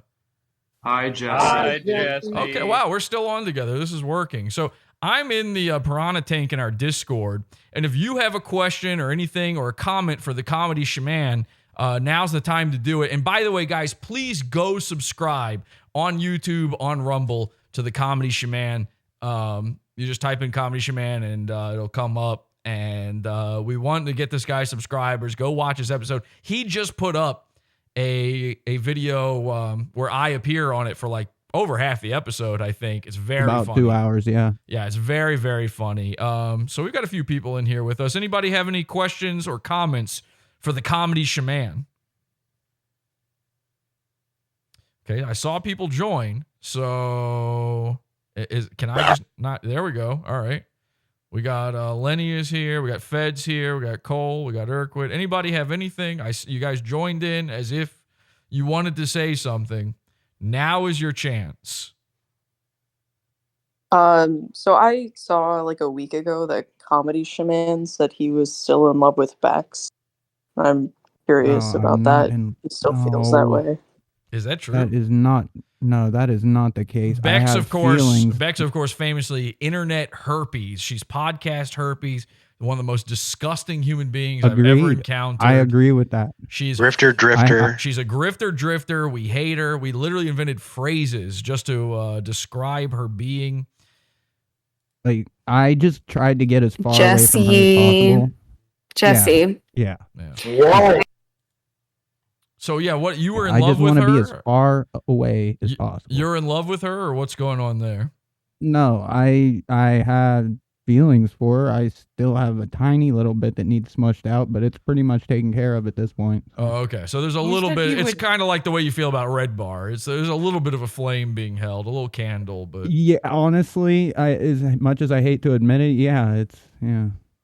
Well, no, I still enjoy old Red Bar. I don't enjoy anything about Bex.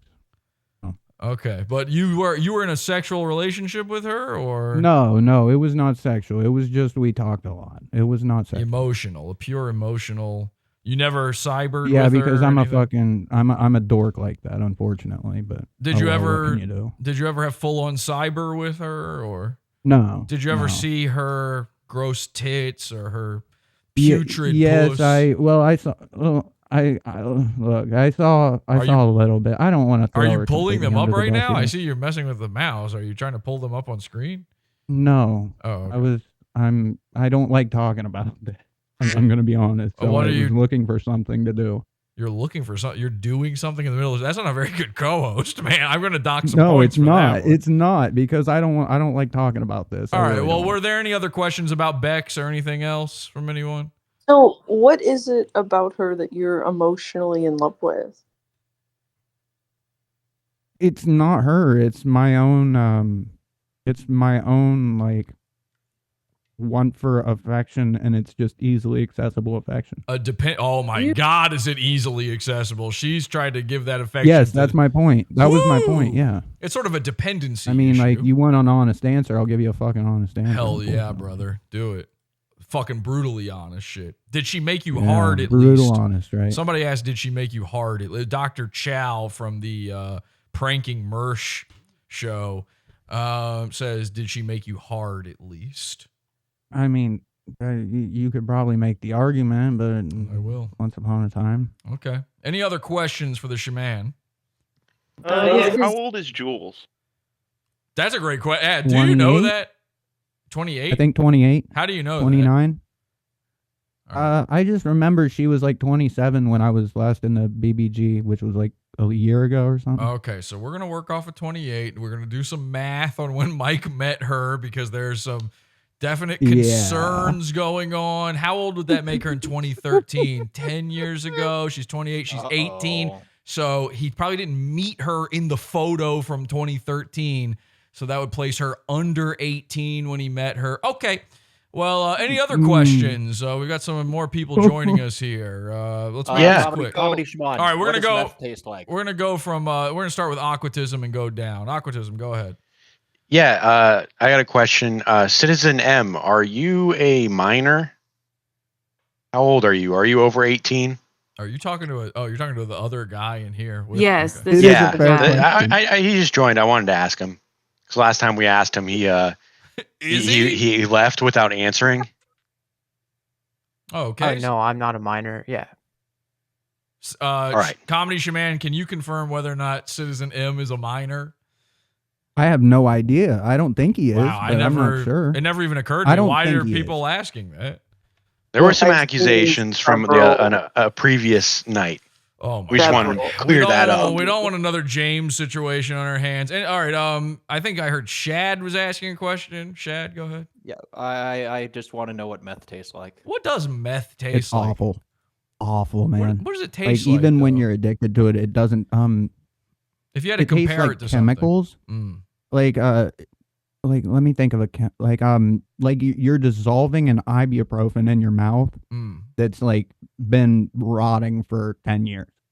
Oh, rotten ibuprofen. Rotten ibuprofen. There you go. That's it. That was a pretty great good. question, Shad. Honestly, great question. I've been wondering that myself. Any other questions before we keep this thing rolling? I had a question. Go ahead. Yeah. Go ahead, Carolyn. But speak up a little. You're a little quiet. Oh, sorry. Is this better? Oh, that's better. Yeah. Put it directly in the dog's mouth, and that'll be perfect. I'm sorry about the dog. It's okay. Go ahead. So my question is, Comedy Shaman's perfect woman, how big is that cock? How big is the cock on Comedy Shaman's perfect woman? That's a great question. Is it if cockzilla it's gonna- size or? Well, ideally as small as possible, I guess, right? Okay, the ideal cock as small as possible. Great question, Carolyn. Any other questions for the shaman? Yeah, I got another one Go for ahead. Shaman. Go ahead.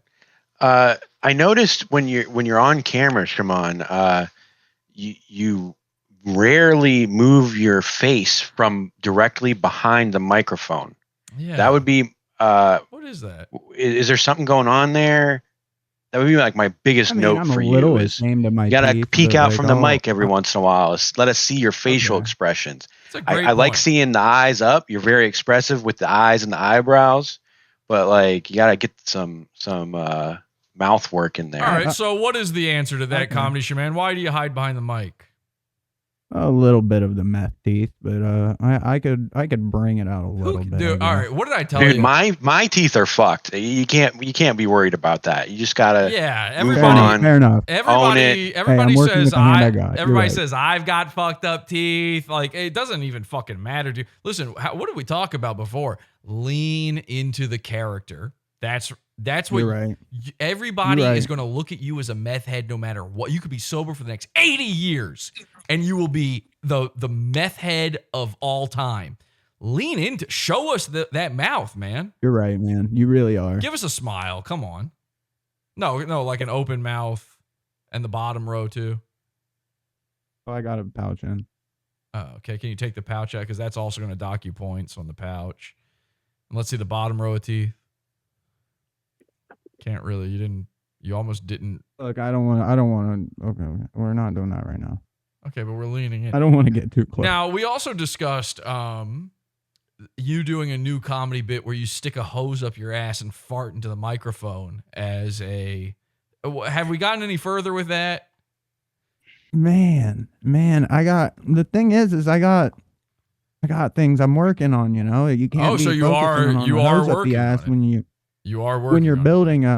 building a foundation. already occupied. Like when you're When laying you're building block a, down, you know a what I mean? fart hose, Well, when you're laying the foundation down to a house, you're not going to be worried about the fucking pipes just yet. You know what I mean? Yeah, people are saying your You're not teeth worried aren't about bad, by the way. Everybody said your teeth are not They- bad. They're not bad for having done what I've done. I'll say that. Do an but impression they're of not Rufio great. again. But they're not great. Are Like, any they're of not those King are Cobras. any of those teeth removable? No. I've had one tooth removed, but that's it. Okay. So yeah, when can we look forward to the flatulist sounds of the comedy shaman? Man, I'm not doing that, buddy. What? You said you were Not going to putting do it. You just I said said, you were you know planning what? on If I hit a curb, if I hit a roadblock down the road in years where I would, you know what? Maybe we'll look at it then. But I'm not doing that because that is forever what I will be. If I put a You're tube up my ass, I already am the guy forever with the meth guy. Like, wouldn't it be better to change it to the fart guy? It's not the fart guy. It's the guy with the tube up your ass. The tube is okay. Again, we went over this. The tube is so that you don't have to stick your ass up in the air into the microphone. That way you can just sit there on the tube, bring the tube up. People won't even necessarily know you've got the funnel, and you just.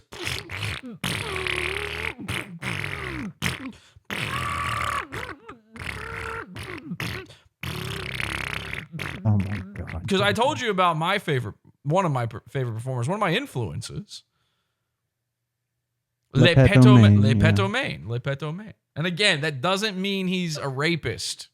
If comedy Listen, you shaman can- does this, I promise you can Yeah. look forward to me. Look, I will. I can steal look forward some- to you sticking a hose up your ass. You're No, promising. well, hold on. I will be stealing content from Kenny vs. Spenny and sneaking it into my show, but I will not steal that bit.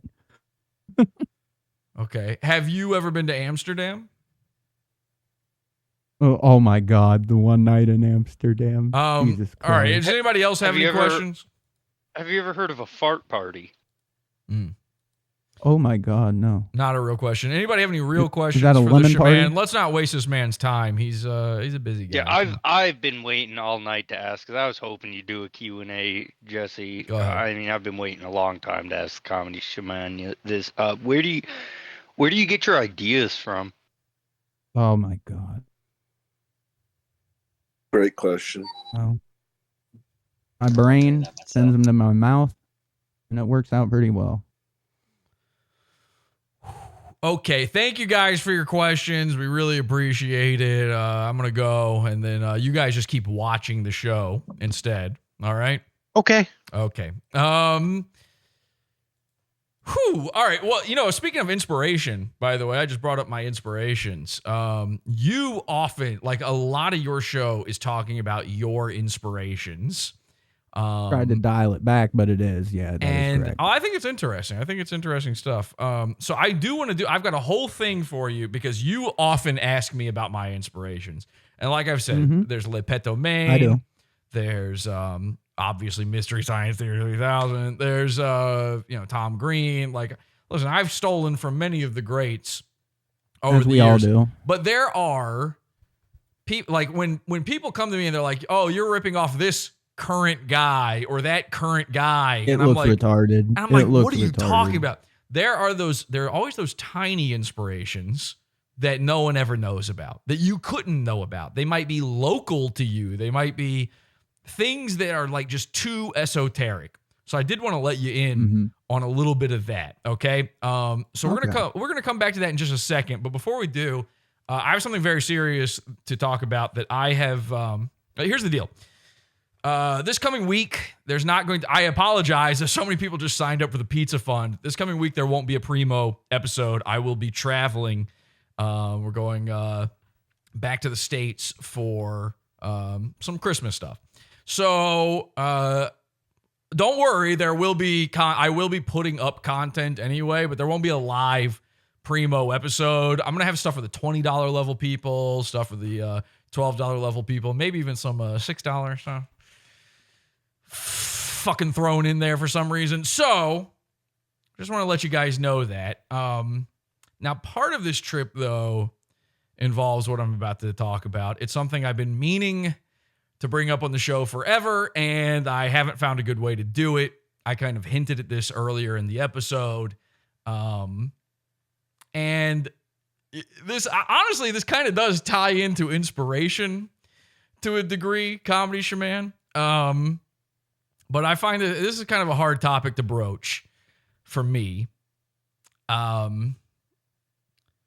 We were talking about like, Red Bar, his medical issue and all that kind of stuff. And, I've made fun of it here and there, but I always say like, okay, come on. Like, don't make too much fun of him for it.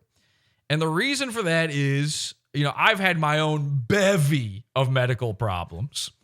All those guys you just heard, the henchmen in Discord, I told them recently, I actually do have a medical issue that I needed to bring up on the show. This is something I talked about the other day.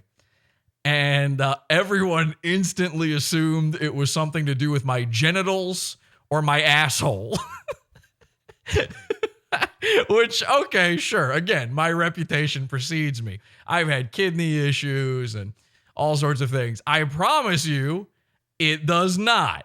This is a medical issue that I've been going through for some time, for longer than I was even aware of. But for the past few years, it is something that I've known about and have been dealing with.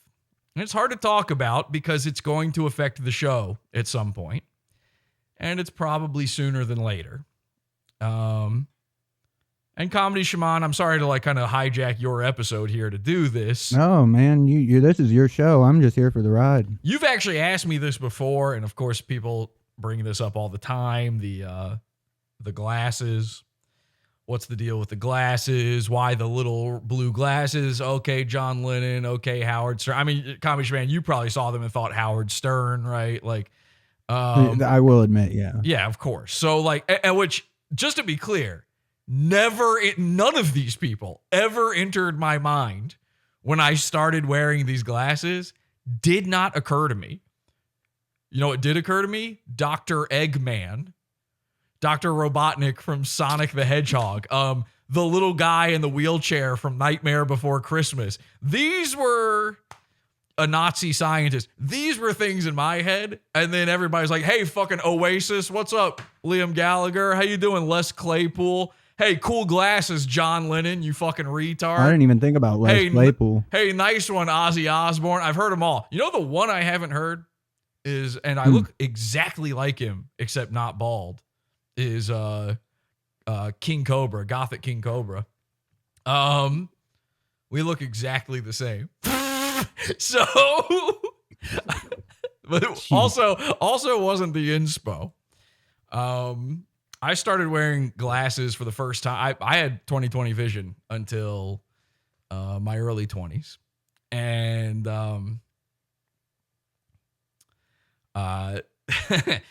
the one day, I sit in front of fucking screens all. You may have noticed I have an interest in screens.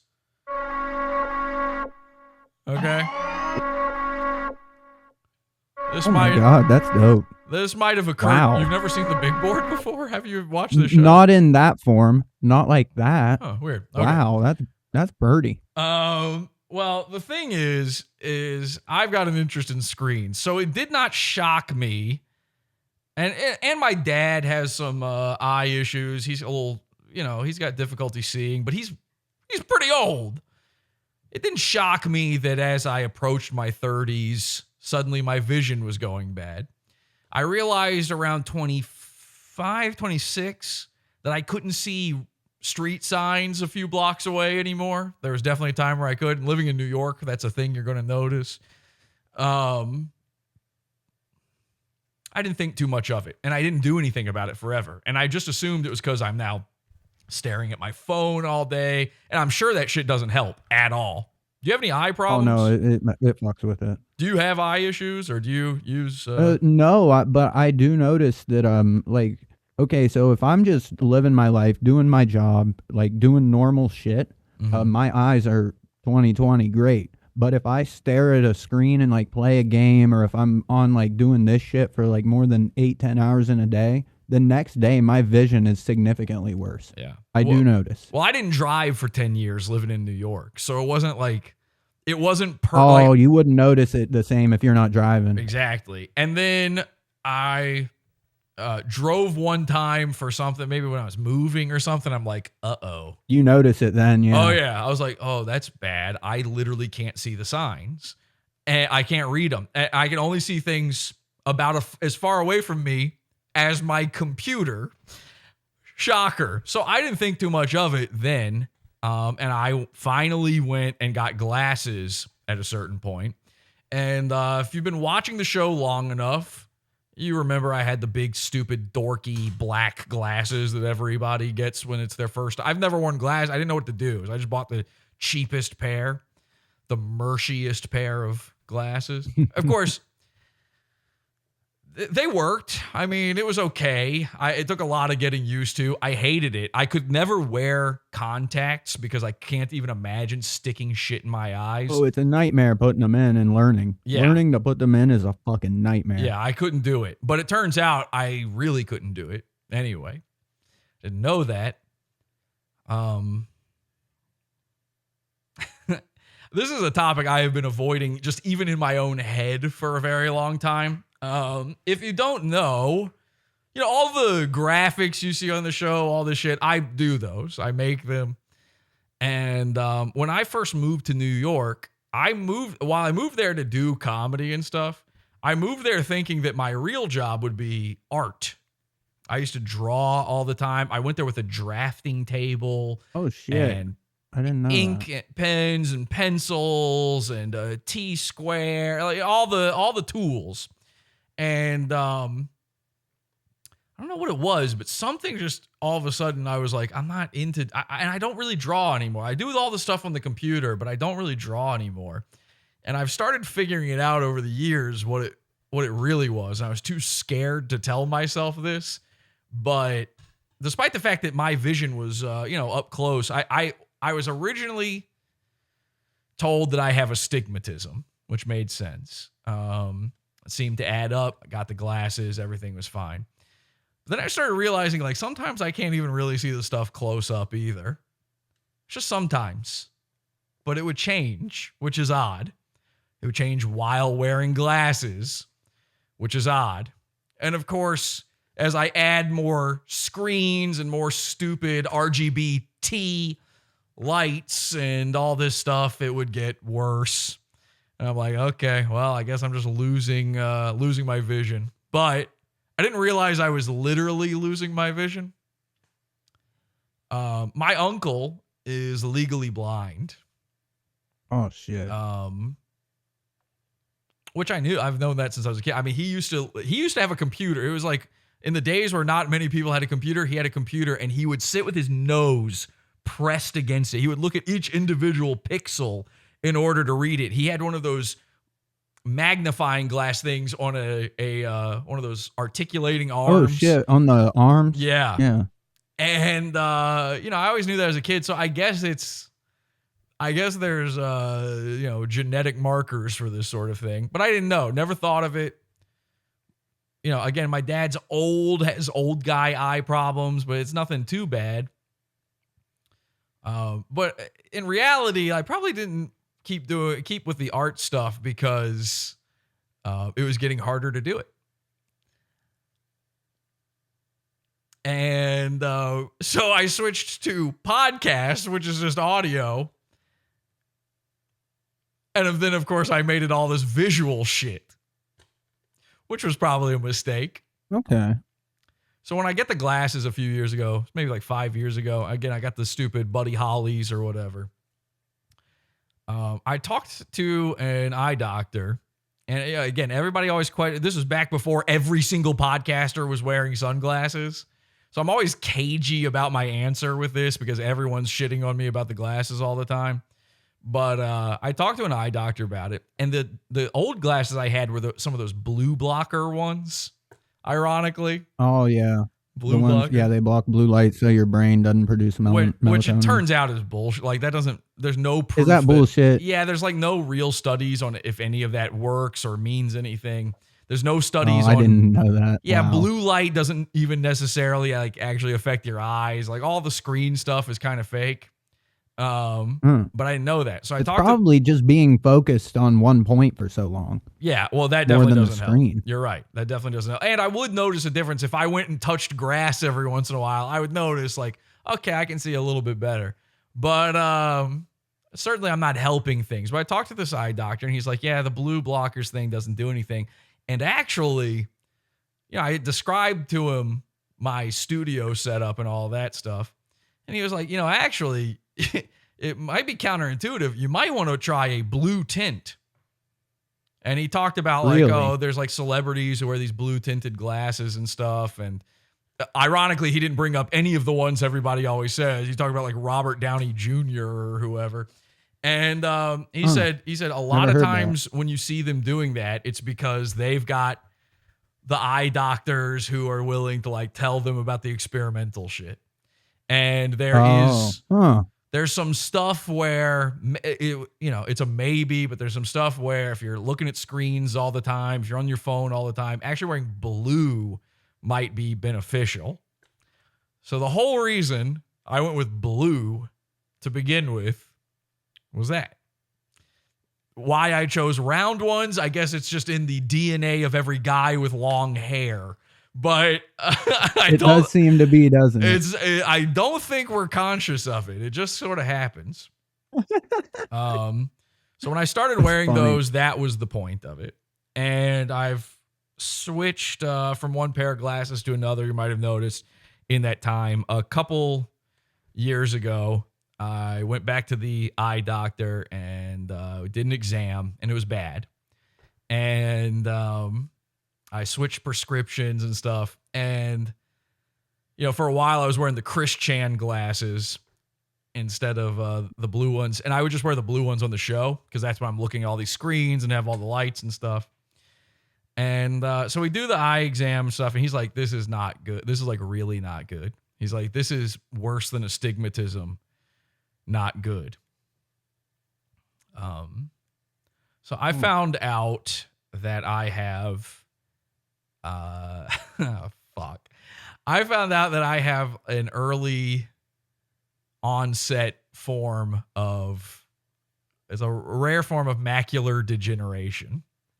If you don't know what that is, I don't have the time. But Google it. You'll see. It's bad. It's real bad. It's going. Isn't that where the cornea is slowly? Yes. The corneas, yeah. Your corneas slowly detach, and you go blind. So I have been having more and more trouble seeing for the past couple of years. A lot of the weird breaks on the show or certain projects not getting done or things like that can all sort of trace back to this. But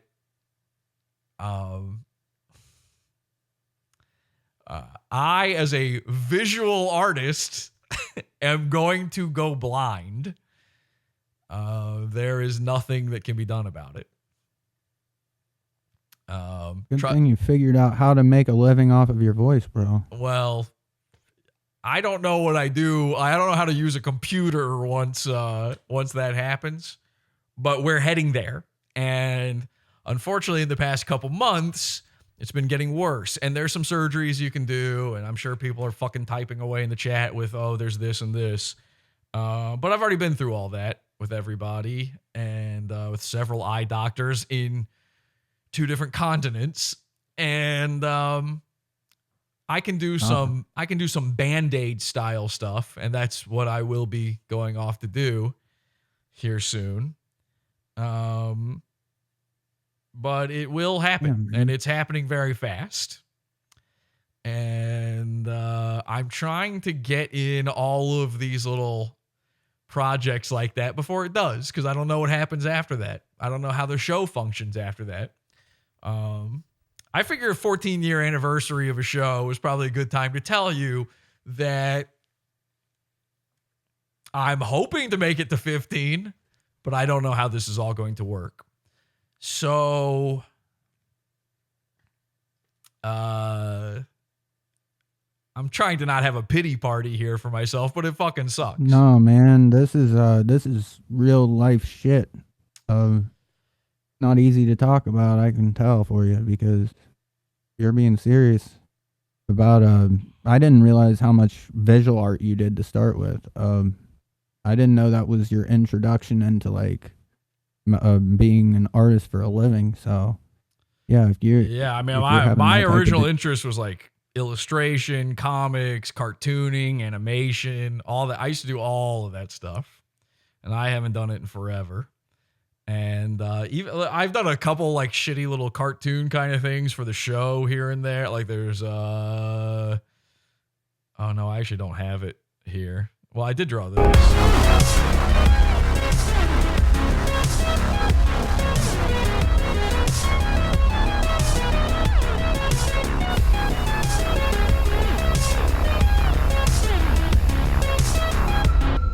I did draw that, but that's a pretty easy one and just a simple cycle. But that will not be a thing I can do in the future. I don't know. I don't know what happens after that. Obviously, I've seen blind people use computers. They have them talk to them. That'd be really nice for a podcast. You can hear my computer telling me where to click things or whatever. So I don't know. I'm going to have to figure it all out. I'm trying to figure out a way to map every action for the show to certain keys on my control panel here. Wow. And we're trying to figure that out before it's too late. But that is what's going on with me. If you've been wondering what Crowder-David's disease truly is, and by the way, the other thing, like again, people thought I had a genitalia issue happening before. It was real. The stuff about like the hydrocell, the stuff about the kidney stone, all that's real. All that was real, but there's other stuff going on, and so I'll figure it out, I guess. I don't know, but 14 years, pretty good for a blind guy.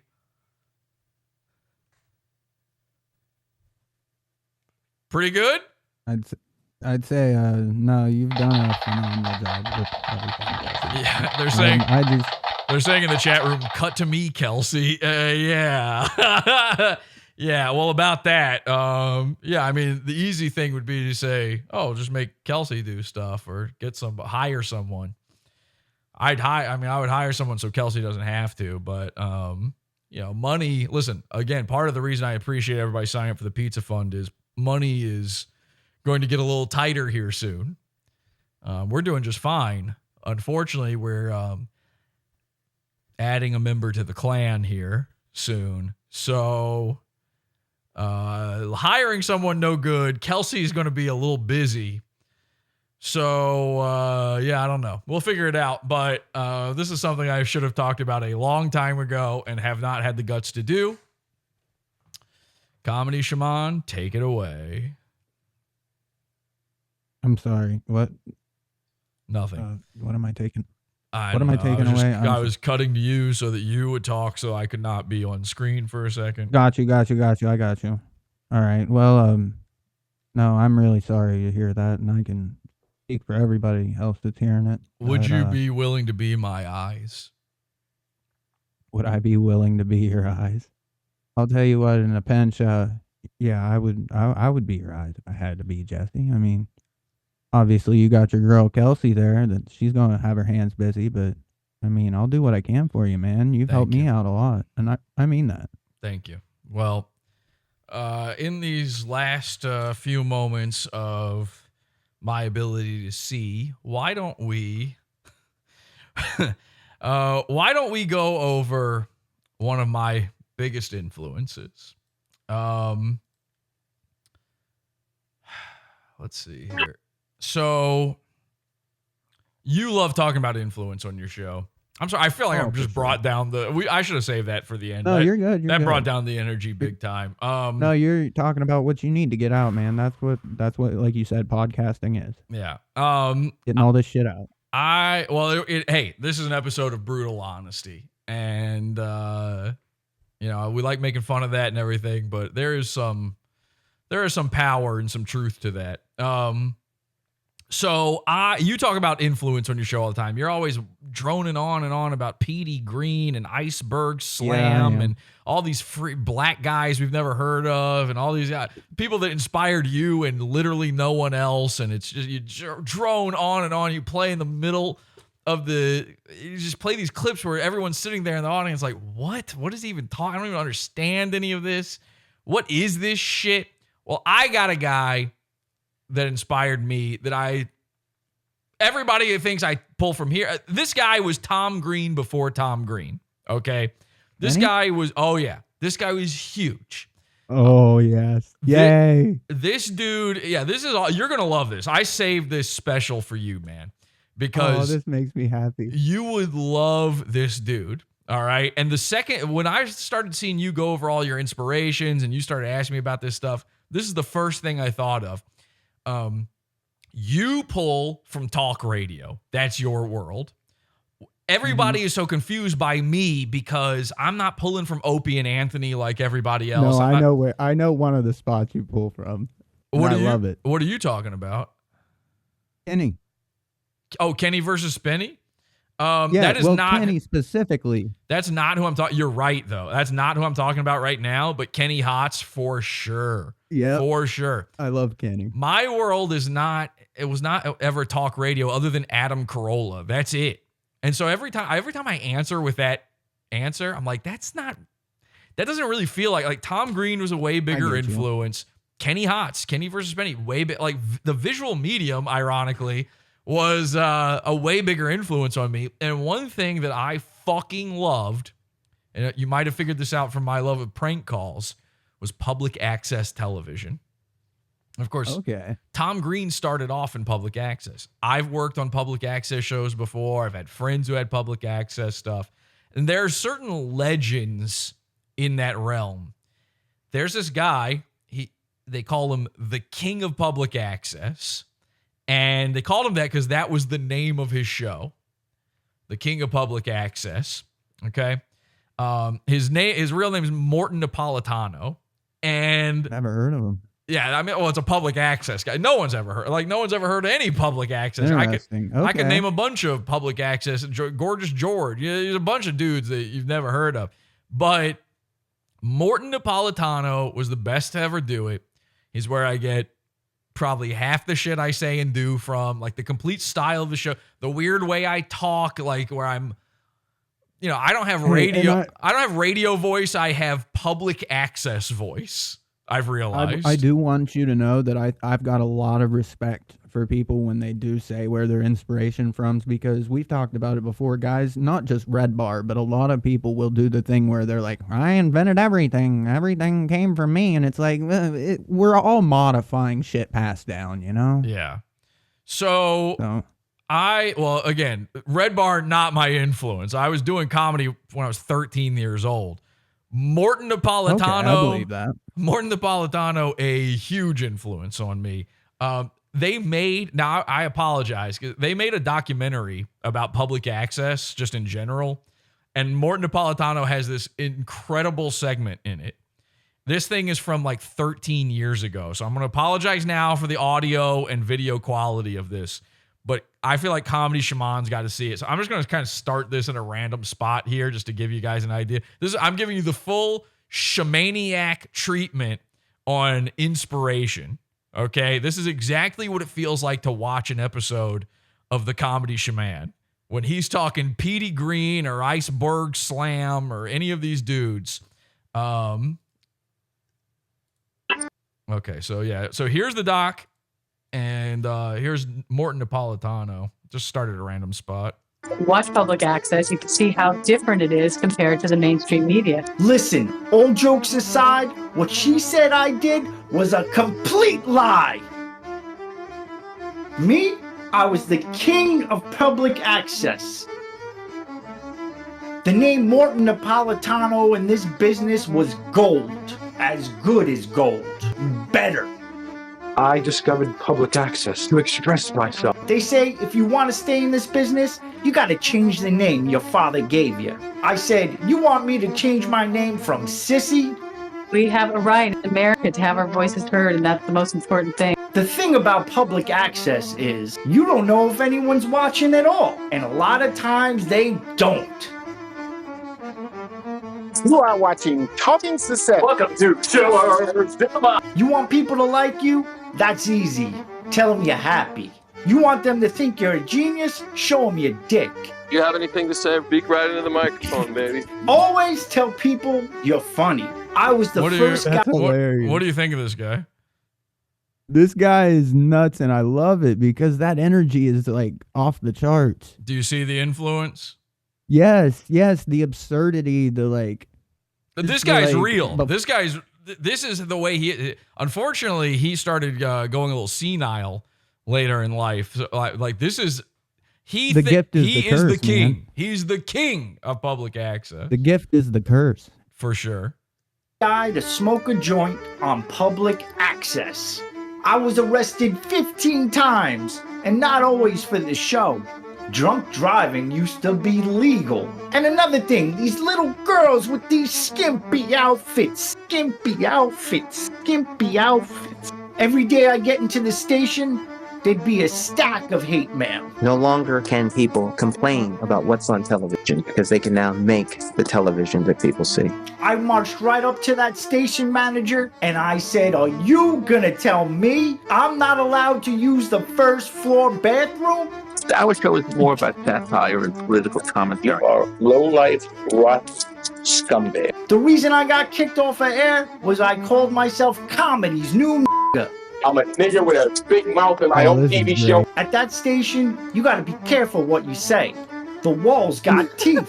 I'm the bringer of the law, motherfucker. Luke 12:2. Peace. Yeah, we had an animal trainer in the studio. We had dogs. We had cats.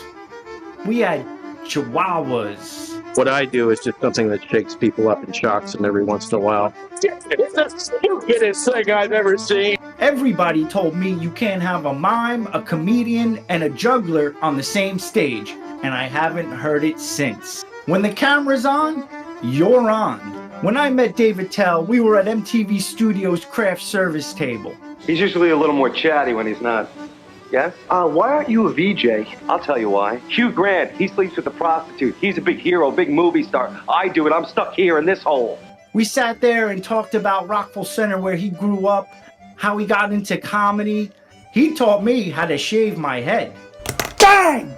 Back then, there was no money in public access. I had to get a real job. My main gig was standing outside of a skating rink.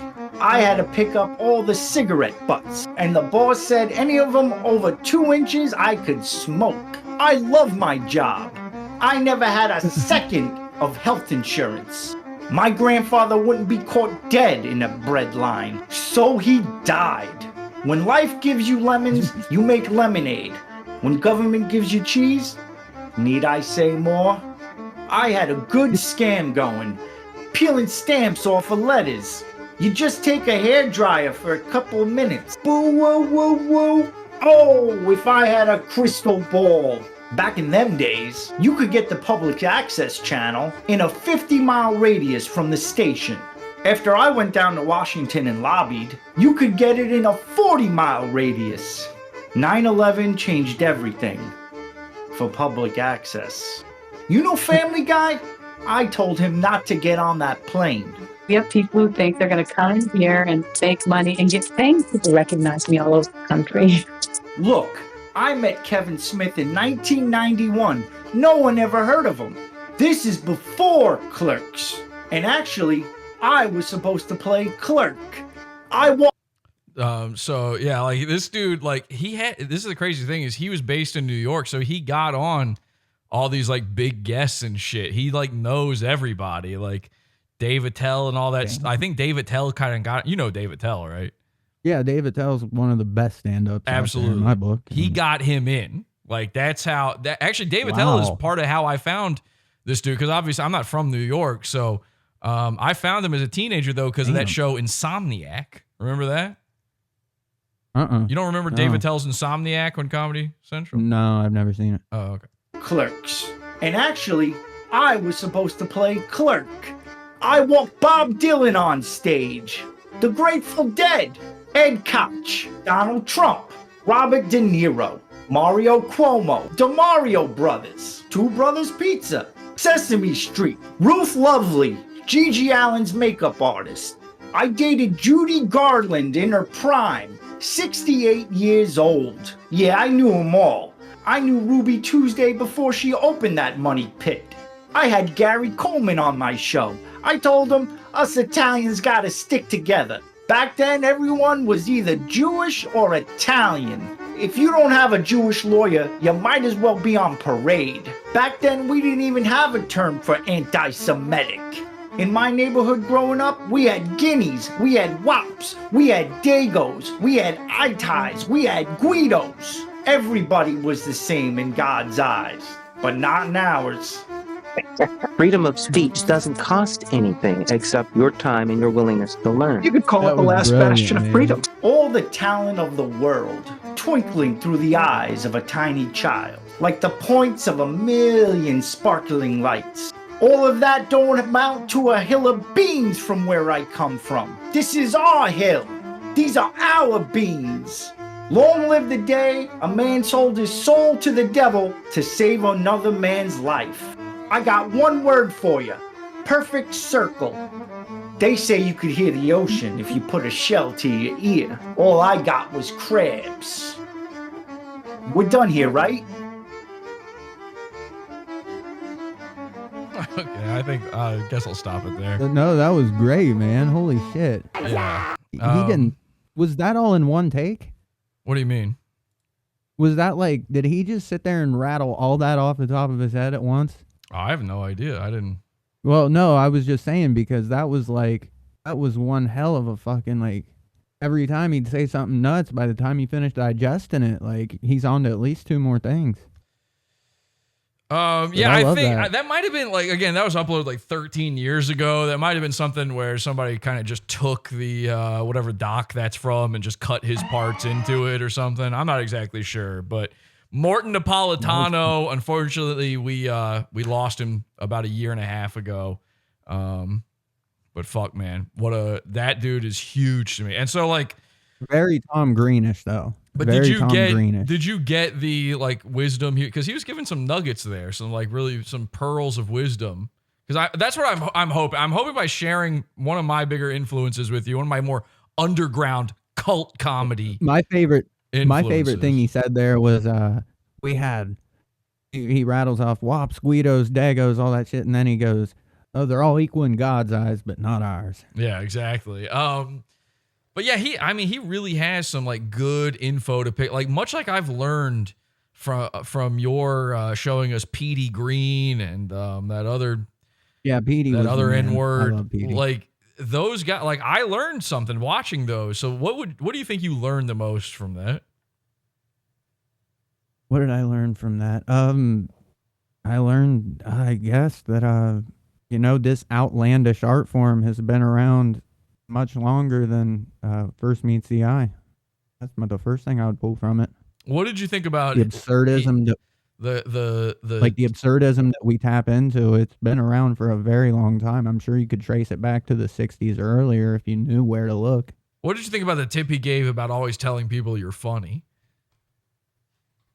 I've never thought about that, but isn't it interesting? You've never thought about that, but your name is the Comedy Shaman, so like it is. You are telling people you're funny. That's fair. I think it's an interesting thing, but I think you're off to the right start. He also said when the camera's on, you're on. That's something I think about all the time. You know what I mean?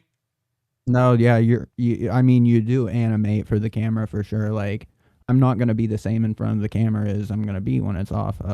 But when it's on, yeah, you got to animate. You got to bring it that whole fucking time. Absolutely. Morton, we miss you every day, man. And I hope the Comedy Shaman is now a fan. Comedy Shaman, I've been keeping. Check him out for sure. Please do check him out. I've been keeping tabs this whole time. I've been doing points. Dude, the camera's on. Oops. You're on. What are you doing? God damn it. Did your foam just fall off the wall? Oh yeah, it's bad. I got to put it up better. I thought. Wait, what do you have it up there with? It's not up well. Let's just say that. What are you using? Because it's every single time I was using tape on cardboard, and it's not working great. What kind of tape? Duct tape?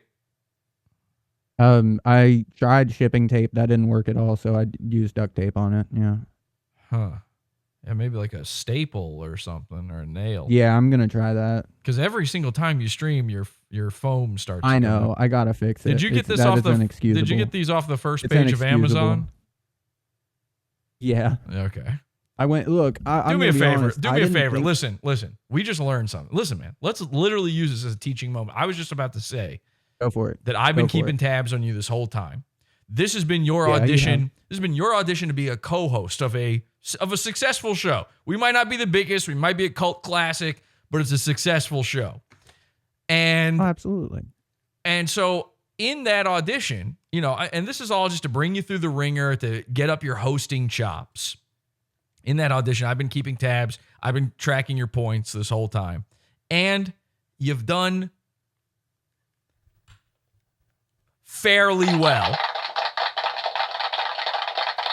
B minus.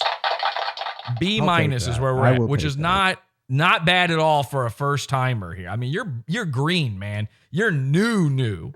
Okay. Yeah. If this was your first public access show, it'd be a pretty good one. I mean, there's way worse out there. So, but the thing is, and this is what I love about public access. Let's take a lesson out of Morton's page here. When the camera's on, you're on. Public access, and I feel like Podawful, the biggest inspiration I take from it is it always feels like anything could happen, and sometimes it does. Sometimes the craziest thing happens. Sometimes just to make sure people are still watching, someone gets up and does something insane. I think we have a learning moment, a teachable moment, and an amazing moment on our hands. Comedy Shaman, the camera is on. You're on. Let's tear down that foam. I'm not tearing it down. One by one, each square, pull it off. Oh. And that way, not only do we have a great ending to this episode, but The next time you go to do your show, you will have to put it up there better. You can't keep using that same tape. Let me tell you something right now, Comedy Shaman. That tape is a metaphor. That tape is a metaphor for what you do live on air. And I'm not kidding when I say this. Really listen to me when I say this right now, okay?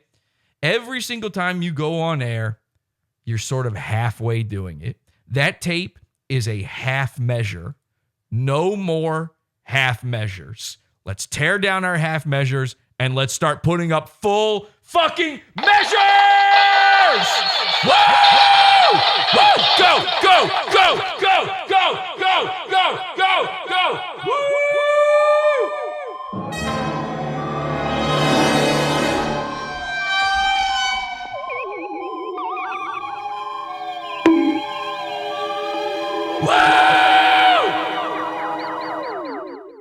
USA!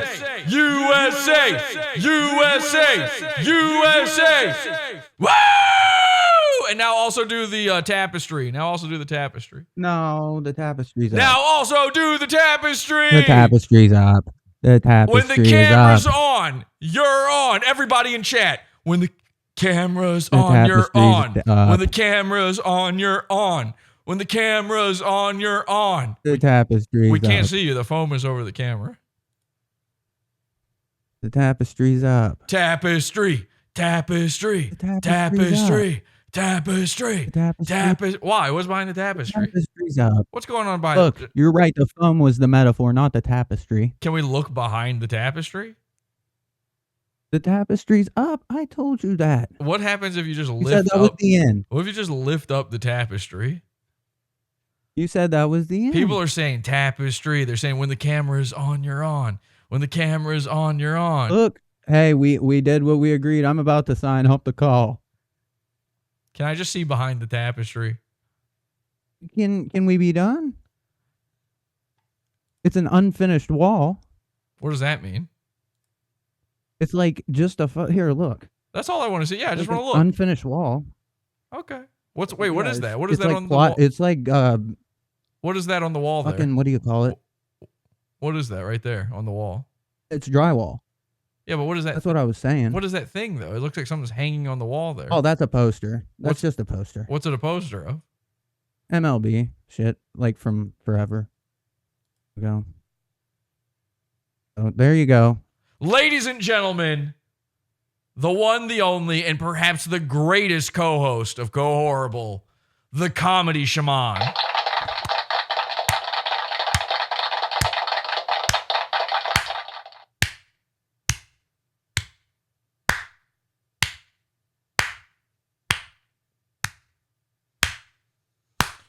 Woo!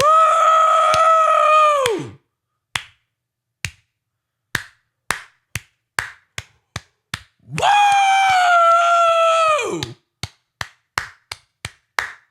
Keep it going for Comedy Shaman, everybody.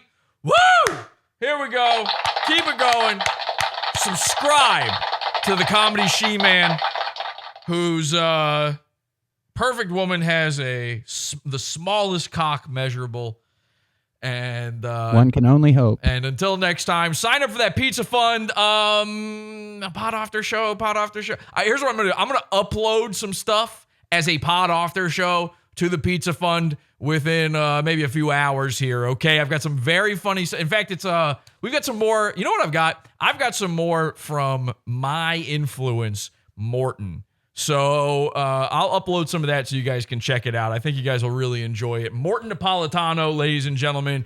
In the spirit of Morton, thank you very much. We'll be seeing you in a little bit. It's going to be a little while. I got to go get my eyes buggered. And until next time, have an awful day. Thanks, Comedy Shaman. See ya. Do Hank Hill real quick. Happy to be here. Do Hank Hill. God dang it, that was a good show, I tell you what, boy. What are you doing with your arms? I do that thing when I think people aren't looking because it's like a sperm pic, bro. I didn't think you were looking. I was looking. You just did something really weird with your arms. I know, it's a sperm tick that I can usually hide. That was a tick? Like you couldn't control that? I can kind of control it. It's like a whole thing. All right. The audience doesn't know about it yet. $6 level, Podawful.pizza. Pod Off the show going up in a few hours. I'm just going to upload it. It's not going to be live.